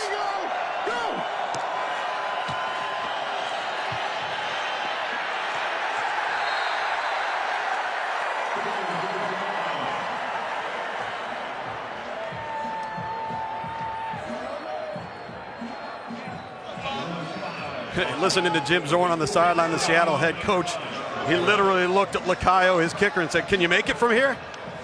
So they're going to give him a shot. Really good drive for Seattle that time. So what I wanted, let's listen in on Jim Zorn as he's talking to B.J. Daniels here.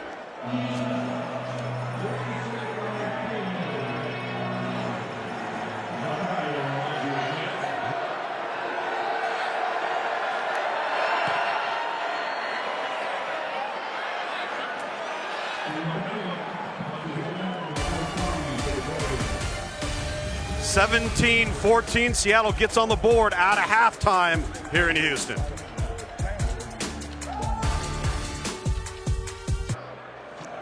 Back in Houston here at TD-ECU Stadium. Seattle up 17-14, kicking the field goal, coming out of the locker room. See the numbers there for B.J. Daniels, 11 of 16, very efficient, not a lot of yards, but no mistakes as well. Houston took the ball to start the game off, which gave Seattle the opportunity to get the first points in the 3rd quarter. Lacayo to kick it off here for Seattle.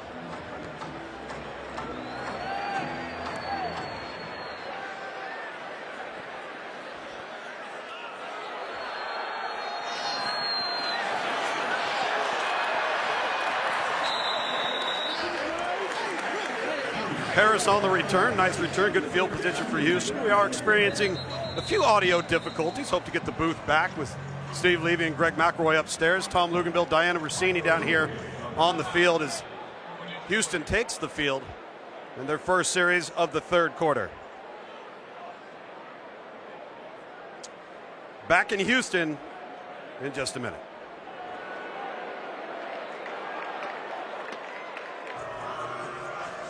Back in Houston, Seattle Dragons up 17-14 over the Roughnecks as the Roughnecks start off the third quarter with their first offensive drive.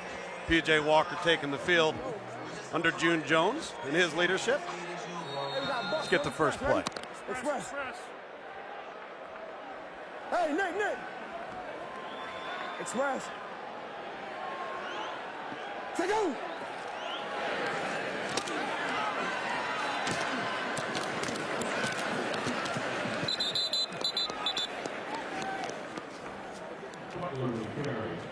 Exit, spread right, stack left. Exit, spread right, stack left. 590 Texas.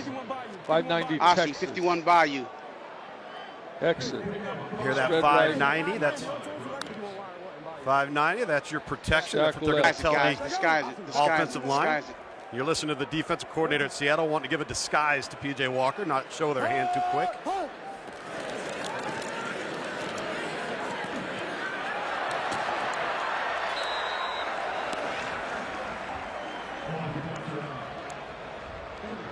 You're going to mark it short?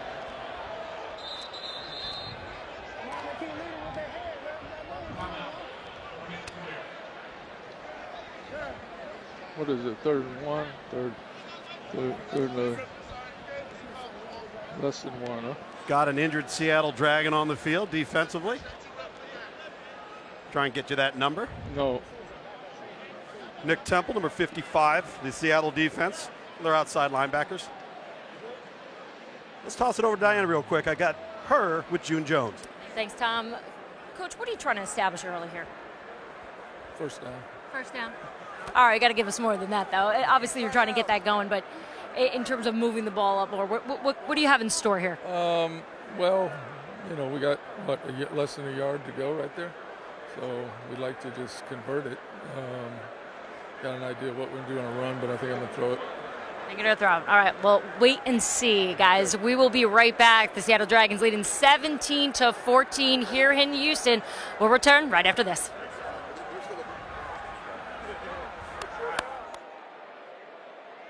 Back in Houston, McElroy, did you pay the electricity bill or not? Yeah, it was a little late this month. Times are tough all over. All I know is there was a spike in the ratings. I'm telling you. We do apologize for some technical difficulties here in Houston. And we do welcome you back on a third down play, and James Butler advances, and they'll move the sticks. There was a 47-yard field goal for Seattle by Ernesto Lacayo, and that has given the Dragons the lead once again, up 14-0. Houston roared back late in the second quarter to tie things up, and now the field goal by Seattle on an excellent drive coming out of the halftime locker room. It's been a really good mix so far of what Seattle's thrown at Houston on offense. Walker intercepted! Picked off, it's Marco Myers! Down the sideline, Myers will be tripped up. Will he get there? They gotta mark him short. Marco Myers nearly got there. It's a 52-yard return. I think he needed 52 and a half for the pick six. And here's Myers. Is he there? He's so close. Gather. Man, it looks like he kept himself up. And P.J. Walker's the one who makes the tackle. And he does everything. Yeah, I mean, that's just a great job by Myers reading the quarterback's eyes. As the quarterback basically took it right to him. I mean, if you look at P.J. Walker, he was looking outside the whole way. Myers drifted right out underneath it, intercepted the pass. But man, I'm telling you that they look at this, it looked really close, but I feel like he broke the plane before any part of his body was down. Obviously, hand doesn't count. There's the elbow and the forearm, so really close. The spot might be okay after second look. Seeing that right arm, Myers appears to have been down just prior to him breaking the plane. So they must have looked at it. Austin Proehl was on the field, now trying to get off the field. All sorts of confusion by Seattle. And they're forced into taking a timeout there. Again, we've been wearing out the replay booth in this game. You have to think they looked at that one. And the ruling was down by contact. Diana. Steve, well, we have a little costume dressing up here. You got to explain the mask to everybody at home. Right here, this is the turnover mask. Takeaway mask. We robbing. Give me lit. We robbing. Yeah, you're robbing that. You certainly were, and you kept your eyes locked in on PJ Walker. I'm surprised he do it. I'm surprised he do it. Yeah? I had a lot of running to do, though. A lot of running. But yeah, that was the play. I had to get over there. I got there. He threw it right to me. He threw it right to me. All right. I'm just happy we made that play, though. All right, Tom, send it over to you. Thanks. Here with PJ Walker. PJ, what did you see on the flat defender there? 24 just made a great play. I just got to be able to get off that guy and get to my next read. All right, thanks, man. So here's Seattle, already up 3. First down and goal from inside the 1. Daniels trying to run in and get there. And he does. Touchdown, Dragons. Turnovers have been the story of the game. Houston number 1 in the XFL in turnover margin coming in. They are -2 today. And they've given Seattle a short field, and the shortest field you can possibly have. That's led to 2 Seattle touchdowns.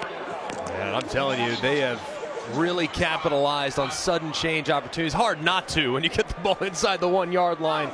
But an excellent job by this Seattle defense taking advantage of a couple of mistakes, and rare mistakes, by the way, from PJ Walker. Just too dialed in right there. Needs to get to next in his progression. Flat defender right underneath it. It's an easy pick. Fortunate it wasn't a pick 6, but Seattle's offense made it pay. Just a play later. All right, up 9, going for 2. You good with that math? Absolutely. Good. Throwing it for Alonzo Moore, and he couldn't get to the spot. Jeremiah Johnson made sure of that. And there are no flags. And that keeps it a 9-point game. Just under 9 minutes left here in the third quarter.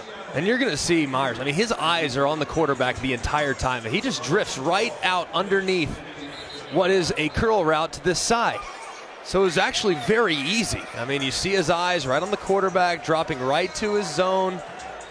Slips right underneath it. PJ Walker just never sees him. A pretty good job run after catch, and a nice job there by PJ Walker correcting the mistake. Look at Walker. You can see through the visor. Look at those eyes. Left the whole way. Takes Myers right to the spot where he intercepts the pass. As we listen to how it sounded after he throws the pick. We just scored 14 in like a minute. I'm good. About that. How are you, where do you stand on the turnover mask? Is that something I like think it. That's going to catch on? I think it's solid. I mean, the turnover chain is an old thing. Absolutely. You got to mix it up. Mask.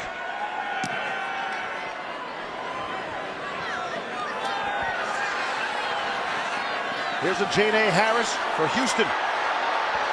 Excellent return for him. Out to the 37-yard line. And so Seattle has the big lead, right, Greg? They roll out 14-0. Houston comes back, and you figure, all right, now it's game on. The Roughnecks are going to figure things out. And then they get the field goal. But now with a 9-point lead here in the third quarter, very impressive effort by the Dragons. They make the quarterback change. Right.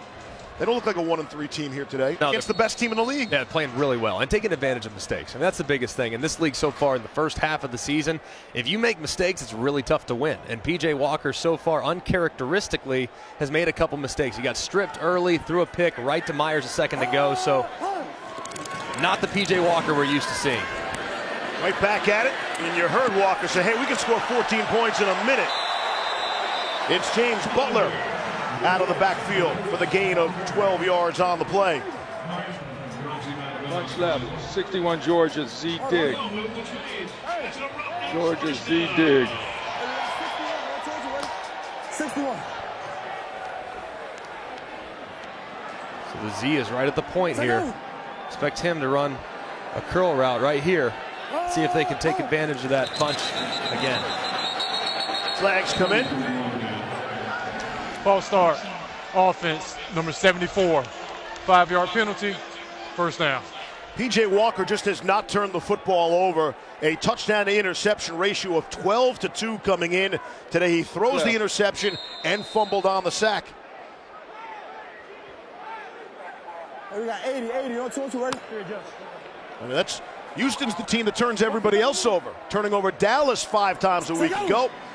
And now it's a little bit of a role reversal, and the biggest reason Seattle is up by 9. Here's Walker. Deep shot, has Cam Phillips. It's a beauty of a ball and a big catch. We'll see where they mark him out of bounds. At the 10-yard line. It's a 48-yard pass play. Just like that, the Roughnecks are back in business. Beautiful throw, too. Absolutely beautiful. P.J. Walker, he recognizes, looks at that safety depart, turning his back to Cam Phillips. Cam Phillips wins on the go route and leaves him plenty of space to throw it to the outside. And a beautiful job of creating some separation from that safety who's trying to recover. And Steve, you just hit your over prop, my friend, as far as Cam Phillips receiving yard. Well done. That was a couple of units right there.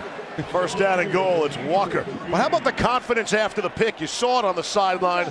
Let's go right up top. We're not messing around here. Yeah, unfazed. As you see that ticket is in, assuming he doesn't have some type of loss. Really Greg bad. is dialed into these props, man. I'm telling you. I mean, that's a bounce back, though. As a quarterback, you got to have a really short memory. I mean, you made a bad play, bad throw, bad read. Put your team in a hole, make a play to get them right back into it.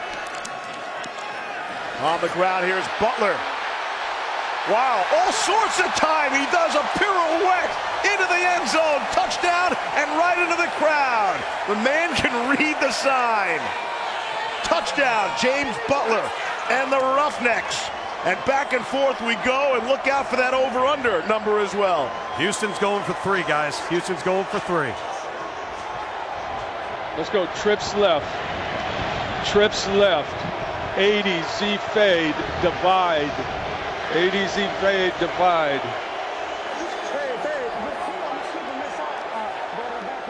They went for 3 earlier and were unsuccessful.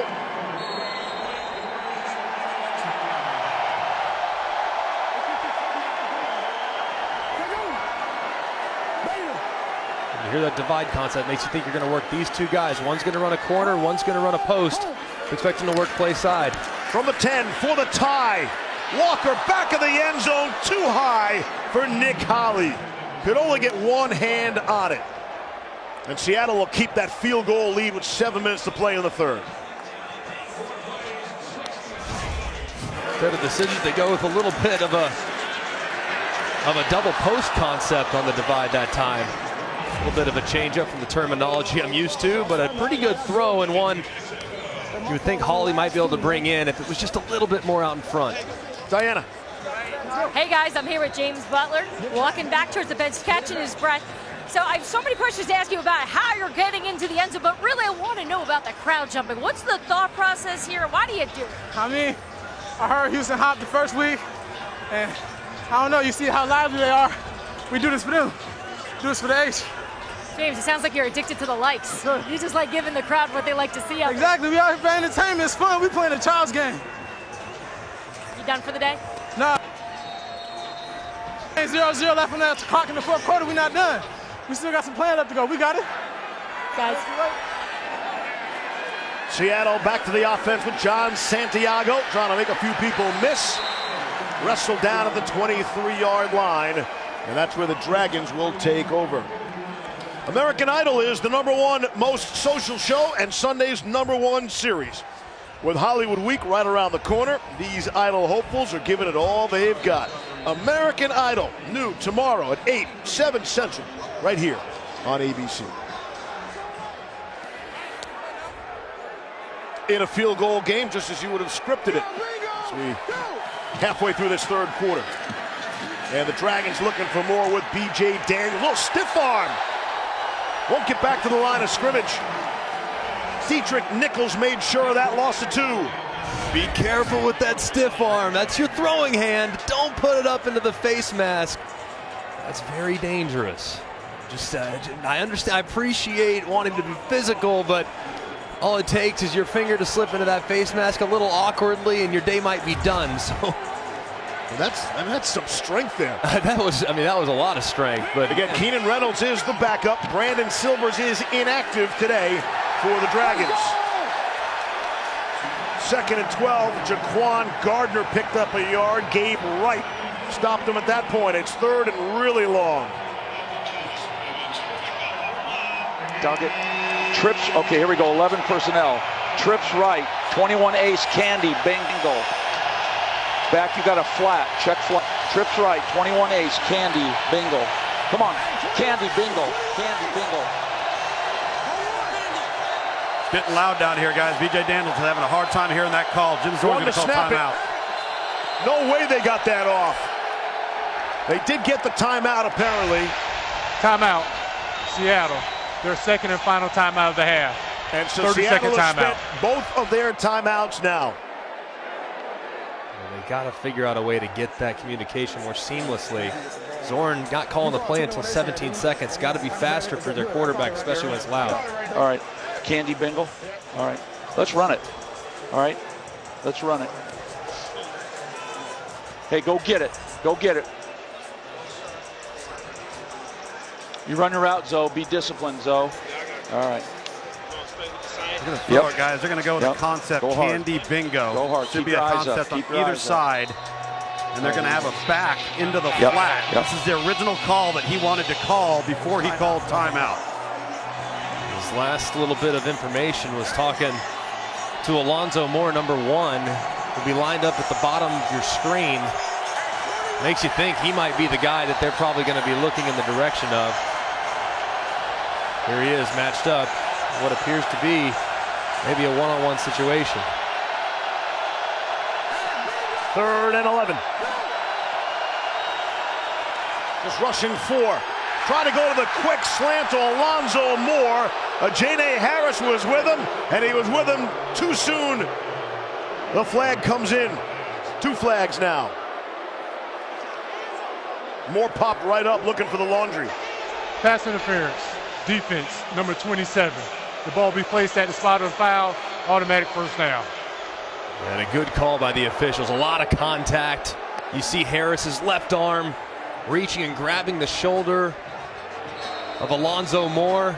Alonzo Moore right there taking his time getting through that route. A good job by B.J. Daniels, the quarterback, anticipating that throw. And a lot of contact. Unfortunate penalty there on Houston on 3rd and long, giving them a free conversion. On 1st down and 10. Back to the running game with Kenneth Farrow. Stopped the line of scrimmage. DeMarcus Gates make the stop. Double right off. No. I don't want to do that. I just want to go. Let's go 11 personnel. Trips right, 22 thump. Trips right, 22 thump.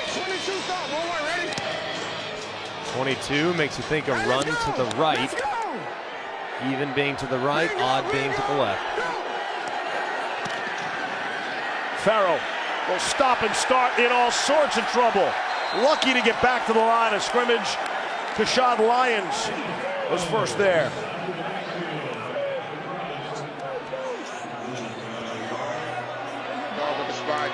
Trench right, 32 ace, Y sit, Skittle. You got a Detroit spy. Shoot route back. Back to 1 dog, Detroit spy. What's wrong? Let's run this thing now. You might have to come to the Y sit if On 3rd and 9. Didn't get rid of it when he could have. Daniels is driven back by Gabe Wright. Daniels was looking for a face mask call.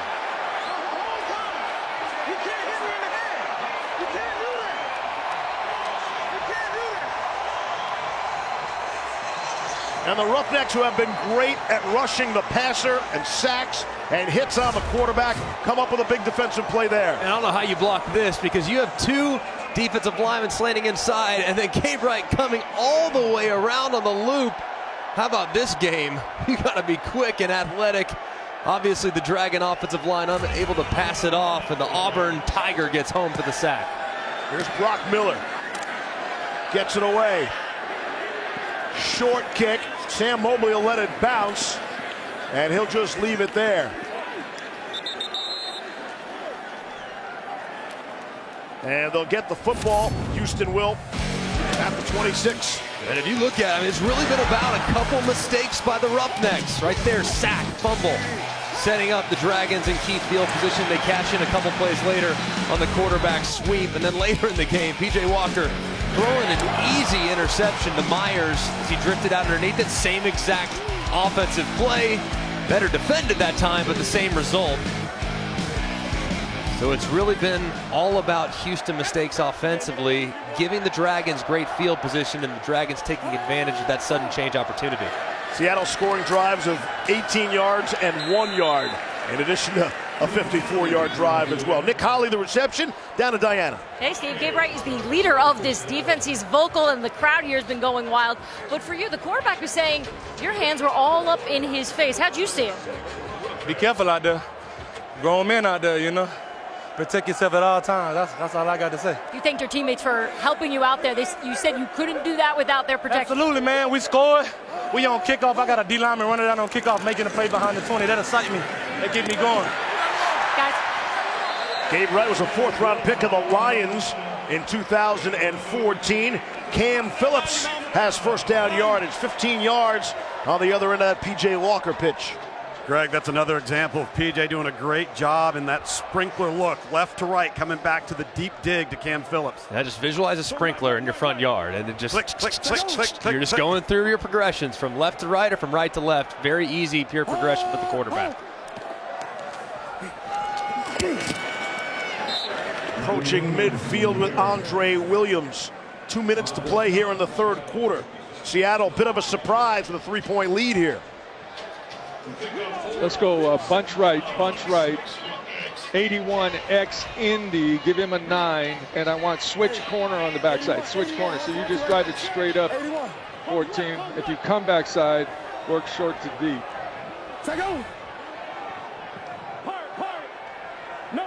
There's that 9. 9 means deep. Walker has time. Put it up in the air. That's a 50-50 ball. And Jordan Martin says he has it. The officials will discuss.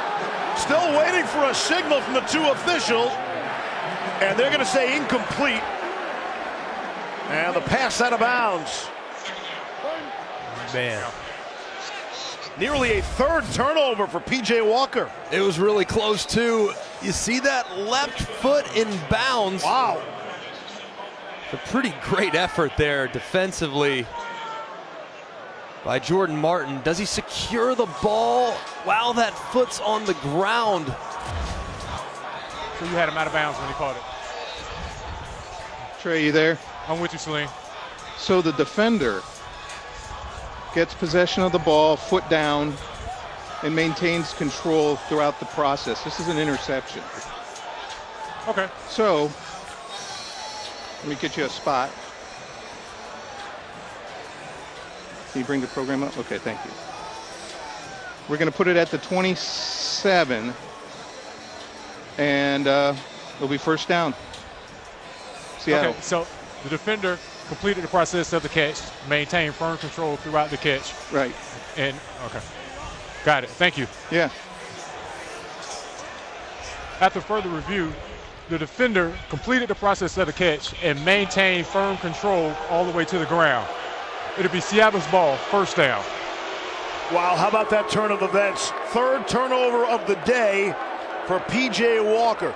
Jordan Martin grabbing it away from Sam Mobley for the pick. Unbelievable awareness by Martin, knowing where he's at on the field, getting that foot down, securing the catch, showcasing some strong hands, and taking advantage of yet another bad decision by P.J. Walker. And of course, in the XFL, you only need one foot in bounds or one body part in bounds in order to secure the catch. That receiver or free safety, either way. That ball comes out. Seattle just fumbled the football.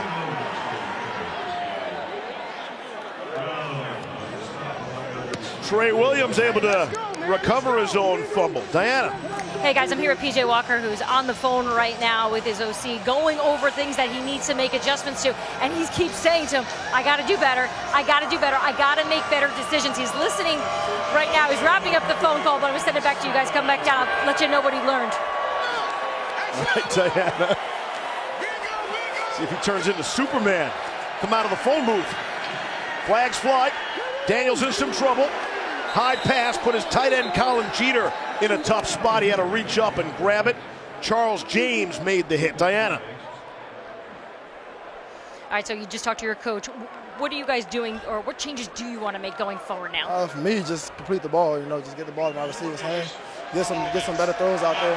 Just do what we've been doing. You've done such a good job protecting the ball all season long. Not having your best day here, though. So how you make these adjustments in your head? I got about 43 seconds left in the third. Just pick it up in the fourth. Just go out there and play my game and just be smart. Steve. Diana, thank you. Illegal formation penalty against Seattle. So that'll push him back 5, make it a 2nd and 15.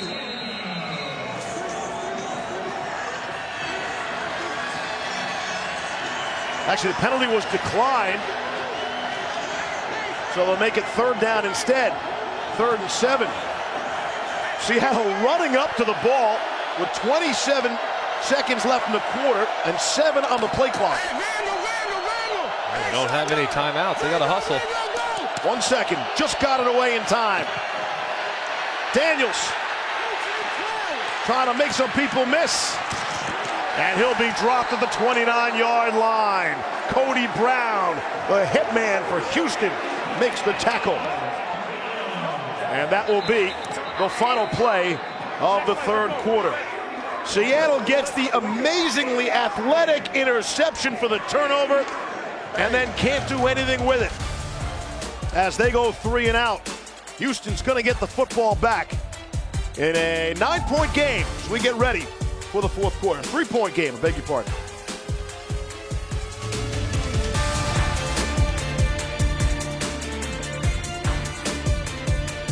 This copyrighted broadcast of the XFL and ESPN may not be retransmitted, reproduced, rebroadcast, or otherwise distributed or used in any form without the express written consent of the XFL and ESPN. Coming to you from the Jim Nantz broadcast booth this week here at University of Houston with Greg McElroy, Tom Luganbill, Diana Rossini, and our outstanding XFL on ESPN crew. I'm Steve Levy as we hit the 4th quarter. And if you're just joining us, surprise, surprise, Seattle's got a field goal lead, but Houston's got the football. Here's Sam Mobley out to the 36, down to lose. Coach, what was the communication issue between your wide receiver and your tight end on that last series? Yeah, well, the one was just whether I'm on or I'm off. I mean, it's pretty simple, and they have to work it out. They just have to communicate. They're signaling to each other, but you have to look, and you have to make sure he gets it, and that's an issue. And so now, we look a little bit disjointed because of just one play. And then when you get so far back, they're starting to come up. We got to really be sharp in protection and decision making. All right, thank you, Coach. He's referencing the first down inefficiency they've had in the last 2 series. That last series for Jim Zorn and his offense, that's the first 3 and out of the entire game. 17 drives, our first 3 and out, as Houston comes out firing to Sam Mobley. Our friends in the desert have had their hands full trying to set an appropriate line.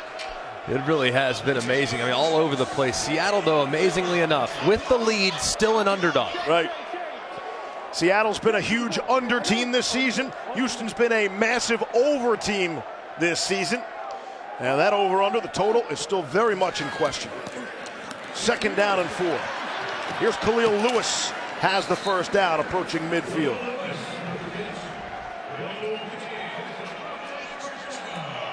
You look at some of those lines, only 3 times has the team been a double-digit favorite.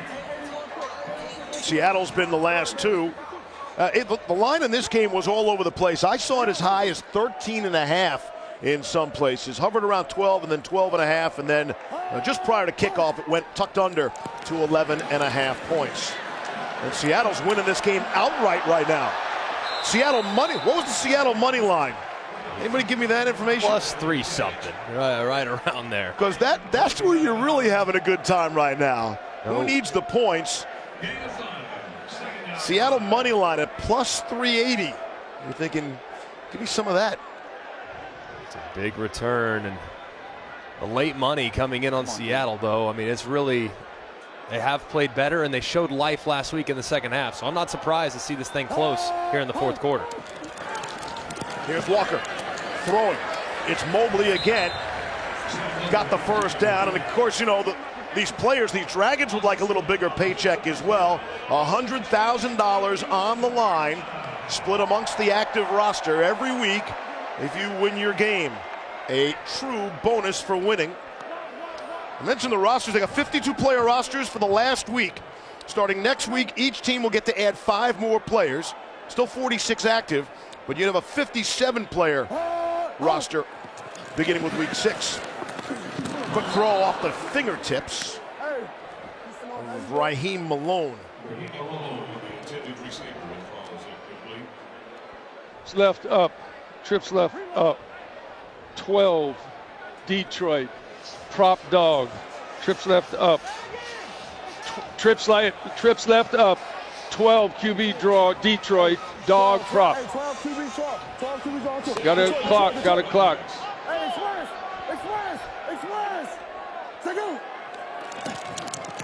Second and 10. Design quarterback run. Why wouldn't you, P.J. Walker? See where they spot him, maybe just short of the marker. Tyson Graham brought him down from the 33. Give me red. Red. Let's go. Trips left, hap, flip, 50, X go. Hey, let's go. So you hear go. What it has meant in the past, though, go is actually, they're throwing it flat right here underneath if he's got him. Big shot in the back. Nick Holley. Tyson Graham rocked him, but he made the play for the first down. Needed 1, got 12. And of course, Holley had a broken back in college, as we told you earlier. Takes a big shot here and bounces right back up. And I love that concept, too. You're just reading that stretch defender. You read that flat route. And if that flat route's jumped by the secondary coverage, you hit right in behind it. Well done. Andre Williams on first down and 10. Inside the 20-yard line. The Roughnecks are grinding this drive out. Let's go. Trips right, same. Bucks, Radford. Trips right, same. Bucks, Radford. Hey, same Bucks. Good run, 4-4. So Bucks is a counter play. Tampa is to the right, Bucks is to the left, but it's same, so he's lined up to the left, still going to stay to the left at the run. And there you have it. It's Butler. Sidesteps a defender, and he's inside the 10-yard line. Nice move by Butler, able to cut away from Jordan Martin. Trips right, 34 Denver. 34 Let's go Denver. red. Let's go shade red 52. Shade red 52.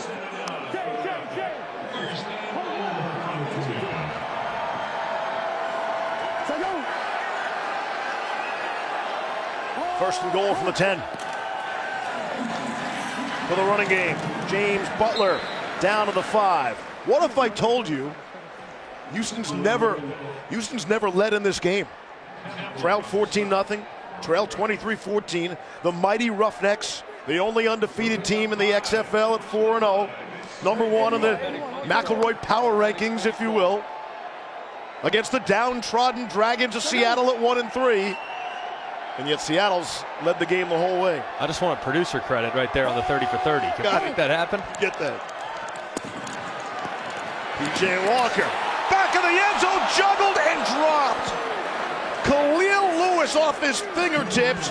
Jordan Martin says, I don't think so, with the salute, and Mobley almost came in and scooped it up at the end. Yeah, it was a pretty good throw right there in this receiver's numbers. Lewis trying to bring it in, but nice late hands there. Trips right up, 881 quick D's. Trips right up, 81 quick D's. Sock special. Y has the corner. It was Martin who had the interception, broke up that play. 2 seconds to snap it here. Get it away. Blitz coming. Picked up. It is caught. Touchdown. Cam Phillips. And for the first time all afternoon, with 9:03 to go in the fourth quarter, Houston has taken the lead.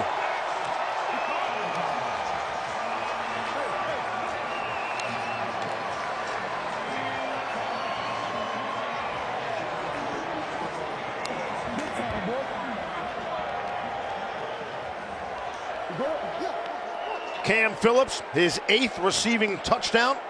He leads the XFL in that department. Now this is interesting. Houston up by 3. And the Roughnecks will go for 2 from the 5 for a 5-point lead. Here's Walker. And he'll be swung down, and that was a disaster from the beginning. Jordan Martin makes the play. So Houston has their first lead of the game, up by a field goal with 9:03 to go. In the fourth quarter, got a dandy going. And Walker has not had his best stuff today. But how about this accuracy? This is NFL accuracy right here. He's got a guy draped. He's got to hit the right side of his body. He does. And it's another touchdown for the outstanding duo of Walker and Phillips.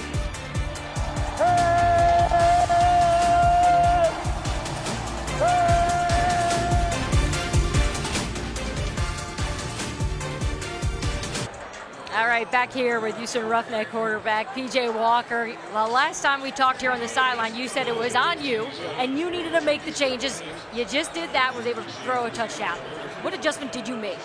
Just putting the ball in my receiver's hands, like I said from the beginning. You know, just being more patient and slowing my feet down as well. All right, and I saw you with your favorite receiver say, "We still got to do that thing." What is that thing? We still. Come on, tell me. We're gonna take a shot down there eventually. We're gonna take a shot down the field. Taking a shot. Thanks, PJ. Got to do your thing. John Santiago trying to do his thing. Get Seattle a spark and some good field position. Bounced out at the 25-yard line. More great XFL action coming your way after we're through. Over on Fox, the Guardians and Renegades. Interesting bounce back for Dallas. Maybe New York's figured out their season. Then tomorrow, St. Louis will try things on the road for a change.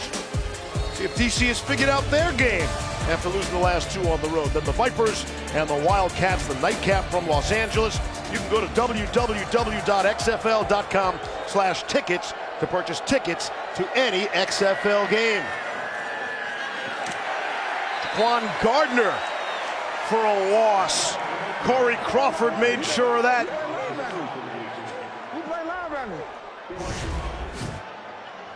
They just haven't really been able to do a whole lot between the tackles here these last couple drives. I mean, this front 7 defensively for Houston, very talented group. They're starting to clamp down a little bit on those runs between the tackles. They're throwing guys around. Yeah, path of least resistance for Seattle might be on the perimeter.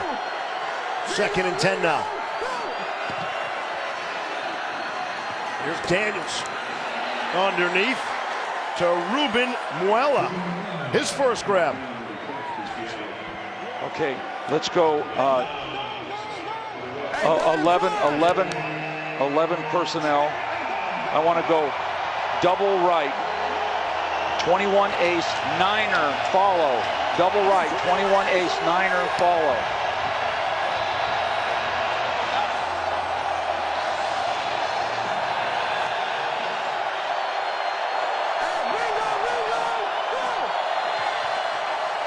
Third and 6. After that 3 and out, nearly intercepted. All of a sudden going back to Muela. Jeremiah Johnson had the coverage and nearly came up with it himself. So back-to-back 3 and outs for Seattle for the first time all game. The offense either has dried up or Houston's figured it out. Yeah, this is really a coverage sack. As you listen to Daniels looking at some opportunities. Good high punt to Sam Mobley from the 24. Out of the 25-yard line, Derek Jones.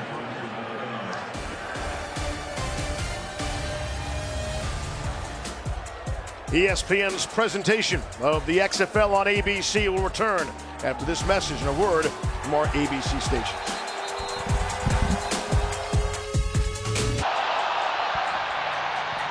June Jones, some frustration while we were away in commercial break, and we believe he was wrong. They threw the flag on the field and they picked it up, and here's what it's all about. I'm telling you that you picked up the flag and it's wrong. It's wrong. He said it to you. You were the only one there. Go ahead, get out of here. I don't want to talk anymore. I had my conversation, and you know I'm right. Trips left, same Tampa. Expect to run over here to the right, but what he's referring to is a block that was kind of late and unnecessary at the end of that play that resulted in an injured Roughneck. Out of the offense, James Butler to the 41-yard line. Clock starts to become a factor. 7 minutes and rolling. And Seattle can't stop the clock. They've used both of their timeouts. And June Jones knows that Seattle is off kilter on first down, so all he's got to do is continue to run it until Seattle proves they can stop it. Are you able to read?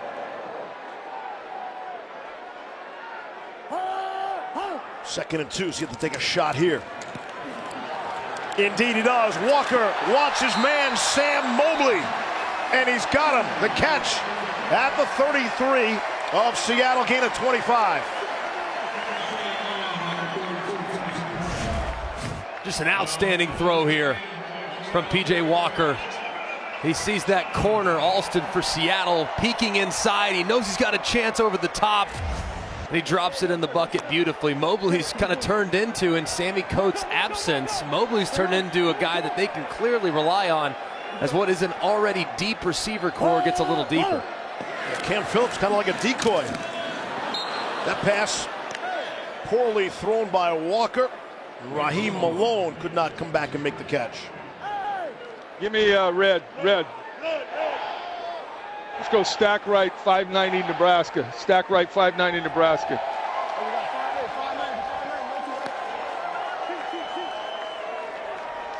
Nick. Take on.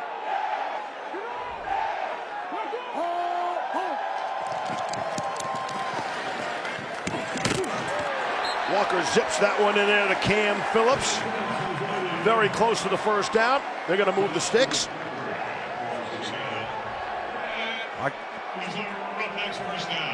Trips left, same Tampa. Lanai on the left side. And sooner or later they got a dog or something, don't they? Basically saying sooner or later he's expecting pressure, but they'll stick with the counter to the right side again. There it is. And immediately hitting the back, Stanley Mapanga was right there to greet James Butler. Guys, Seattle linebacker number 52, Cairo, is going into the locker room. It looked like it was his wrist when he got up and they walked off the field. They're going to be examining either his collarbone or a portion of his shoulder. He was literally in tears walking off of the field, very distraught. And you hate to see that, man. Cairo played his college ball at Northwestern, an important part in the middle of that Seattle defense. See if Walker will attack that area. It's Butler on the receiving end. A flag comes in. Pick up a 2. 90. Personal foul. Roughing the passer. Defense, number 90. 15-yard penalty from the end of the run. Automatic first down. Crushing penalty against Mapanga and Seattle.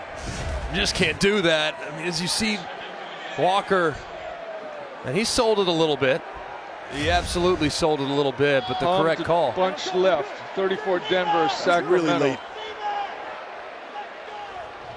Hey, we got 34 Denver on 20, ready? 34 Denver, expecting to continue to try to lean on the run game. Denver, inside zone to the right.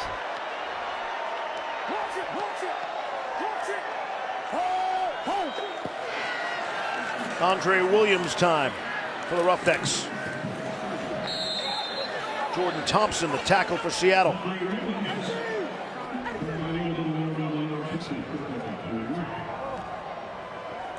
That personal foul penalty, that could want to be the difference in the game. And the fact that Seattle blew those 2 timeouts in the third quarter when they looked all sorts of out of sync.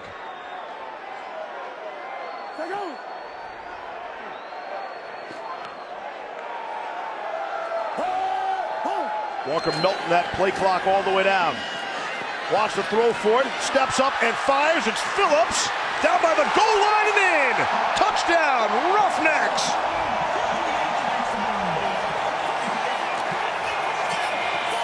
Second of the day, 9th of the season for Cam Phillips, the XFL leader.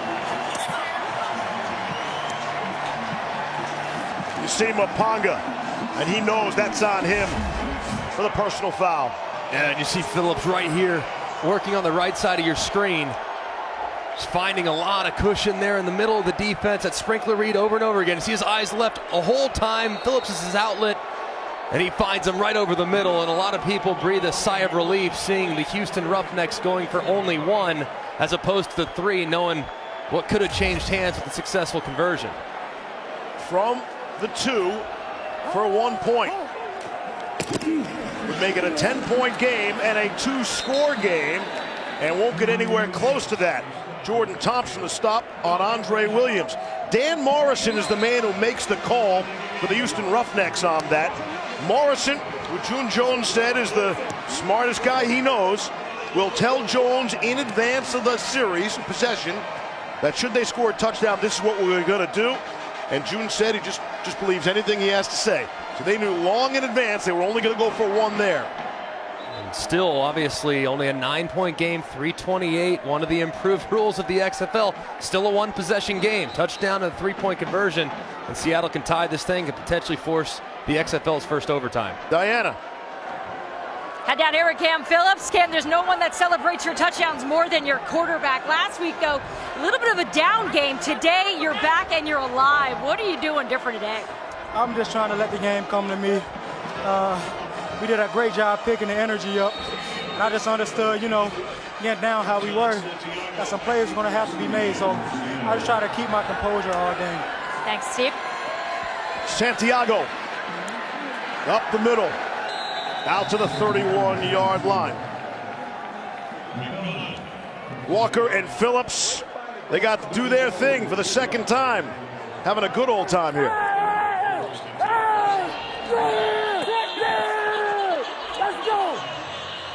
The most lethal combination quarterback receiver to this point in the XFL. 18 unanswered points by the Roughnecks, who look to remain perfect. Seattle's offense has stalled out lately. Able to hit Austin Prohl on the reception. Seattle had 12 yards in the course of their last 12 plays, and that one they popped it for 28. How about this combination?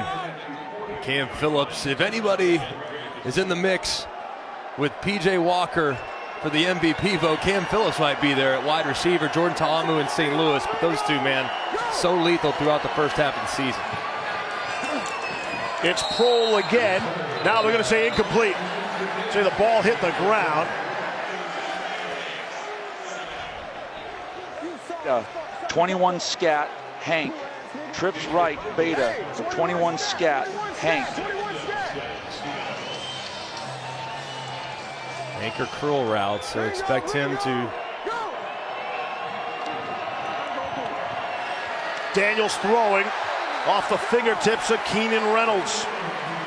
Third down upcoming. Seattle down by 9. That is a one-score, one-possession kind of game in the XFL. Let's go. Trench right, Z right, 21 ace, Yole X drive.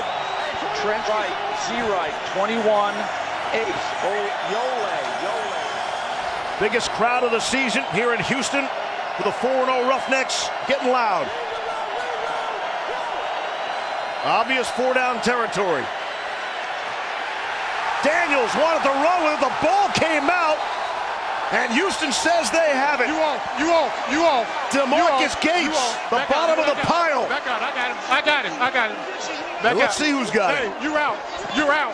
Back out. Who's ball? Back out. Yo, back out. Back out.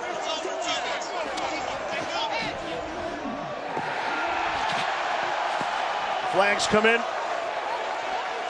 Back out.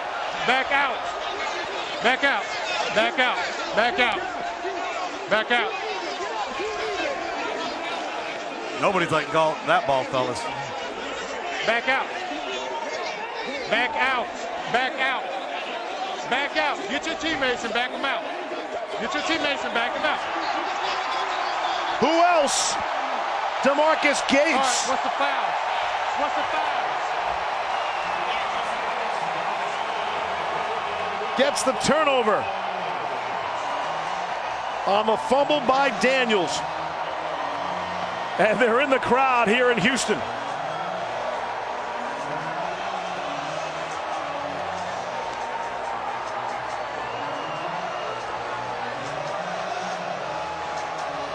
Still got to sort out the penalty markers. Okay.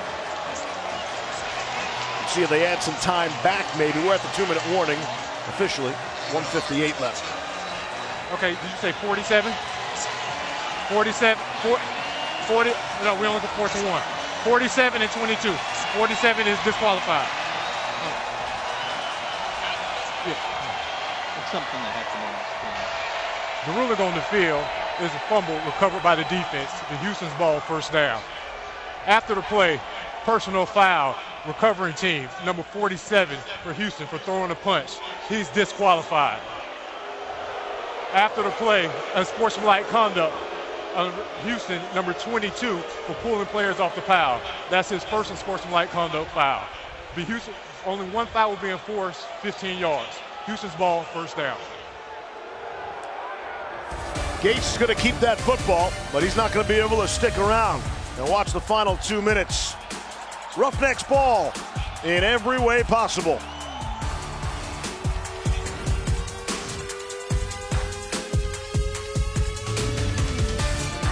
And we are back here with Houston Roughnecks DeMarcus Gates, who was just ejected. You see, though, he's signing autographs. What did you get ejected for? What happened? To be honest, I don't know. I just tried to make a play. The quarterback fumble.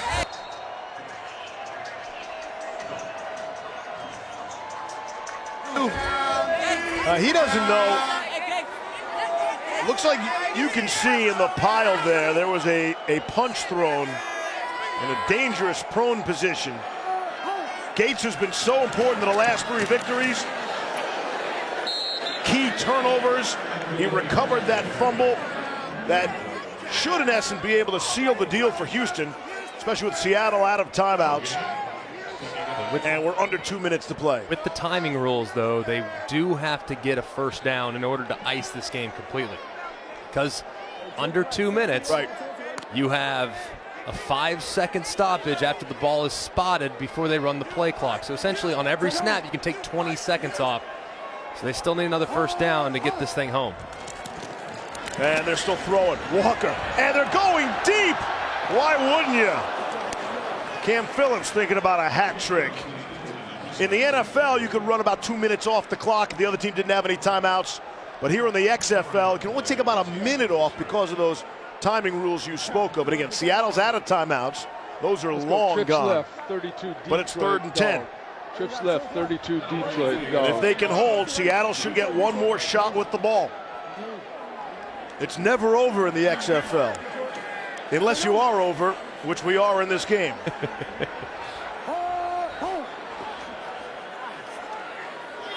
On the ground. There's your ball game, the first down. Out to the 40-yard line. It's a gain of 13.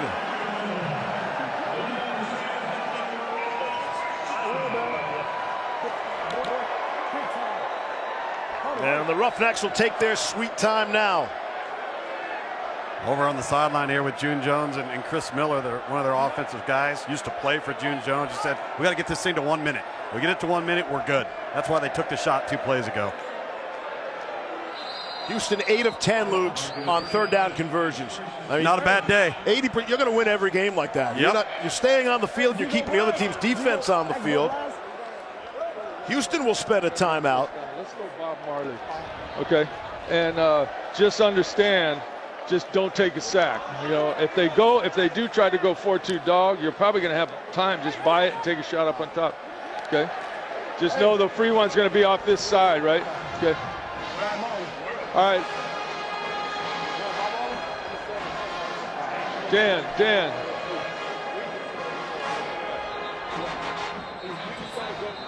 Shut up! Shut up! Tell you the one thing about June Jones, guys, he does not care about down and distance. If they get the look that they want, he will throw it here. And that's what he's telling P.J. Walker. Just don't take a sack and be cautious of where the dog's coming from. Might as well. No.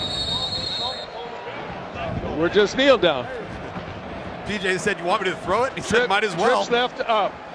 H and wide tight. H and wide tight. QB kneel down. You just get down there next to the tackle.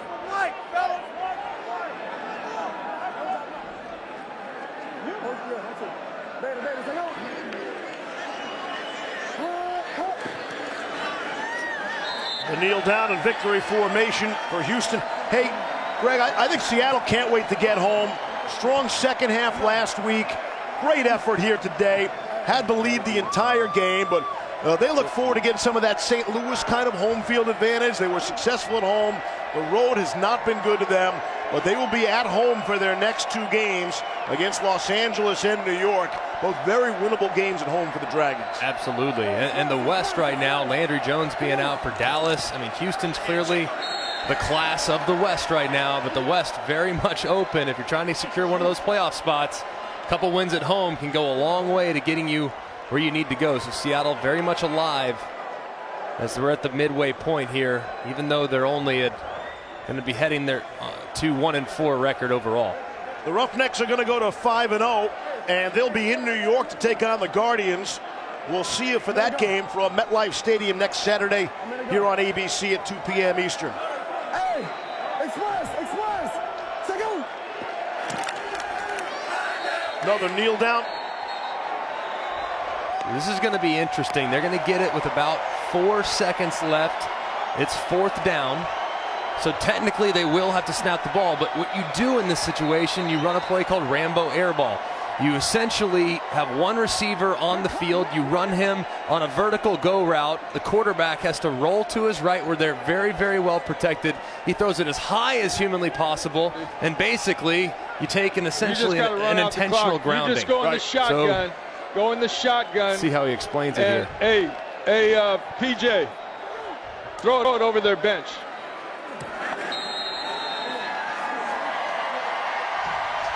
And that's how the game. And there, I mean, there's zeros on the scoreboard clock. But it looked like when he went down, declared himself down, there was 1 second left. Yeah. So there's a very real possibility. They might have a 1st and 10 from the 22 with 1 second left. That's amazing. Don't go anywhere. Somebody should tell the officials that. The officials are heading for the locker room. See if the replay booth wants to help out on this.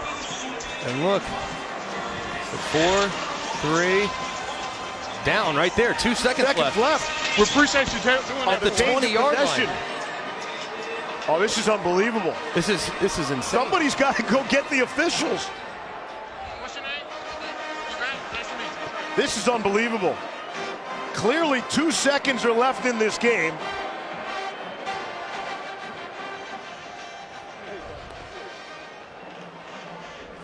Well, Coach, explain the sequence there on those last set of plays as you're trying to work that clock. Well, we're trying to get PJ to take 3 seconds before he knelt down, and we were 4 seconds short.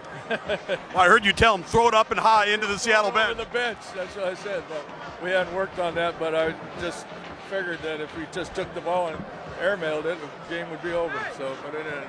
You had a game today where maybe things didn't go ideal for you throughout portions of the game, and you guys responded, dealt with some adversity. How important is that for your football team to face that every now and then? Well, you know, we kind of had adversity the whole time. We've been kind of lucky to win some games to this point, but the kids fought hard. We fought through a bunch of adversity, like you said today, a couple picks that we haven't been throwing, and the defense came up with some big plays at the end, so it was a good win. All right, thank you very much, Coach. Steve? You see it says final there, Lugs. We would believe there were 2 seconds left in the game. Wes Booker is the officiating supervisor. It's our understanding he's been on the phone with the XFL's head of officiating, Dean Blandino. Are we able to talk to Wes?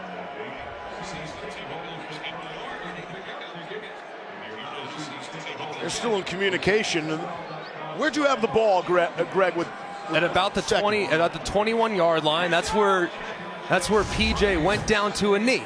So right here, you're going to see him down at the knee. You see that clock right here. Knees down, 20.5-yard line with 3 seconds left. Right, clock stops on a change of possession. That was 4th down. Wow. Down by 9, 1 possession game. They can still score. Absolutely. They can get the 3-point conversion. They could tie it up and maybe force this thing into overtime. From the 22-yard line. You see 22-yard touchdowns all the time. And Brandon, yeah, you were right, man. You were right. Okay, all right. Trying to dial up Wes Booker, the officiating supervisor. Wes, you there? Yes, I'm here. Hey, it's Stephen Gregg in the broadcast booth here, and we know you got off the phone with Dean Blandino. Yes. We believe that. It's our understanding from our replays, there's still 3 seconds left in the game, and it should be Seattle ball at the Houston 23 in a 1-score game. Tell us what happened there. Yes, it should be 2 seconds left. We had determined that the game was over, and we went back and looked at it in replay, but the game was already over, so there's nothing we could do to get everybody corralled back. Why is that? I mean, everybody's still here. The officials just ran off the field. And that could be a seat and make it all the difference in the world, difference in a team's season. 1 play from the 23. Yes, it can, but we'll see. I'll see right here what we can do, but the game, is deemed as over, and the game is over. All right. That's okay. Wes Booker, the officiating supervisor. And people are cleared out and long gone. I'm not sure there's a Vegas impact here, although there probably is in some way. It can't happen. It just absolutely can't happen. I understand the official. It's not like they're out of town. That's right. They're right up. They're 100 yards from where that play and from where PJ Walker just kneeled down at the 21-yard line. It's not as if it's too late to get not on the bus. Back. They're still dressed, still in uniform. Down to Diana. Wow. Hey guys, I'm down here with PJ Walker. We've been listening to you guys. I've been relaying to him the information you guys are finding out. You took a knee though with 3 seconds left there. Explain what happened. I was trying to kill as much time as I could before the defense got to me, so I just tried to kill as much time as possible. All right, well, it's officially over. The game is over. All right, so back to just what this team was able to do today. You call this the biggest challenge that you guys have had as a team. You started off a little rough, but you cleaned it up. How did you guys do that? We just played our game. We stuck to what we know. We stuck to what we do. And, offensively, we just had to battle through adversity today. I had some bad turnovers, bad calls on my end as well. So I just got to pick my game and pick my play up as well. Was there anything about today that you were seeing that maybe made it difficult for you compared to the other games that you were playing this season? I think I just guessed on a few of them. I think that first fumble I had, I guessed on the play, on the coverage, and I ended up biting me. So I just got to be able to not guess and know what they're going to do. PJ, you guys are undefeated. This crowd at one point was so loud, you stopped and looked at them when you guys were on the field like, shh, you got to hush this down. In terms of the crowd support that you've been getting, how much is it actually helping this team? It's helping us a lot. We got the energy to, we started off slow, and I felt like the team ain't had that much energy as a unit, so the crowd got us going. Once we got some points on the board, the crowd got us going, and we was right behind them. Yeah, you hear that MVPJ. We heard it clear. Thanks so much, Steve. All right, Diana, thank you. Hey, back up here in the booth, and Greg, we knew there'd be some tricky math in the XFL, but that was based on the 3-point conversion, 2-point conversion to the 1 point. Who knows what Seattle would have done with those 2 seconds?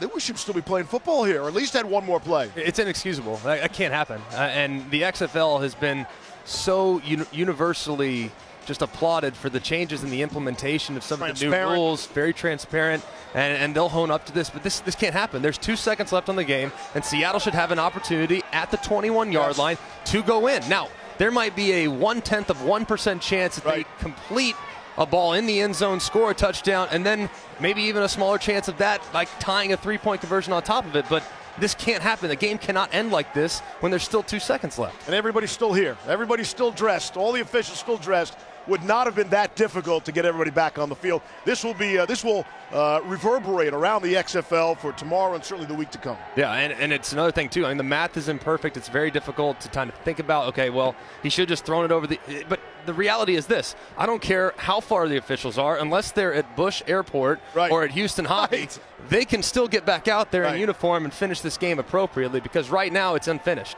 And that, to me, is a really, really bad look for the way this thing has been handled. Jim Zorn and the Seattle Dragons deserved a better fate. They deserved at least one last shot to try and tie up this football game. The XFL continues tomorrow on ESPN at 9 p.m. as the Tampa Bay Vipers face the LA Wildcats. Next Saturday, we'll be in East Rutherford, New Jersey. The Houston Roughnecks remain perfect. At 5-0, they'll take on the New York Guardians. For Greg McElroy, Tom Luganbill, Diana Rossini, our producer Josh Hoffman, our director Anthony DeMarco, I'm Steve Levy. So long from Houston. Thanks for watching the XFL on ESPN.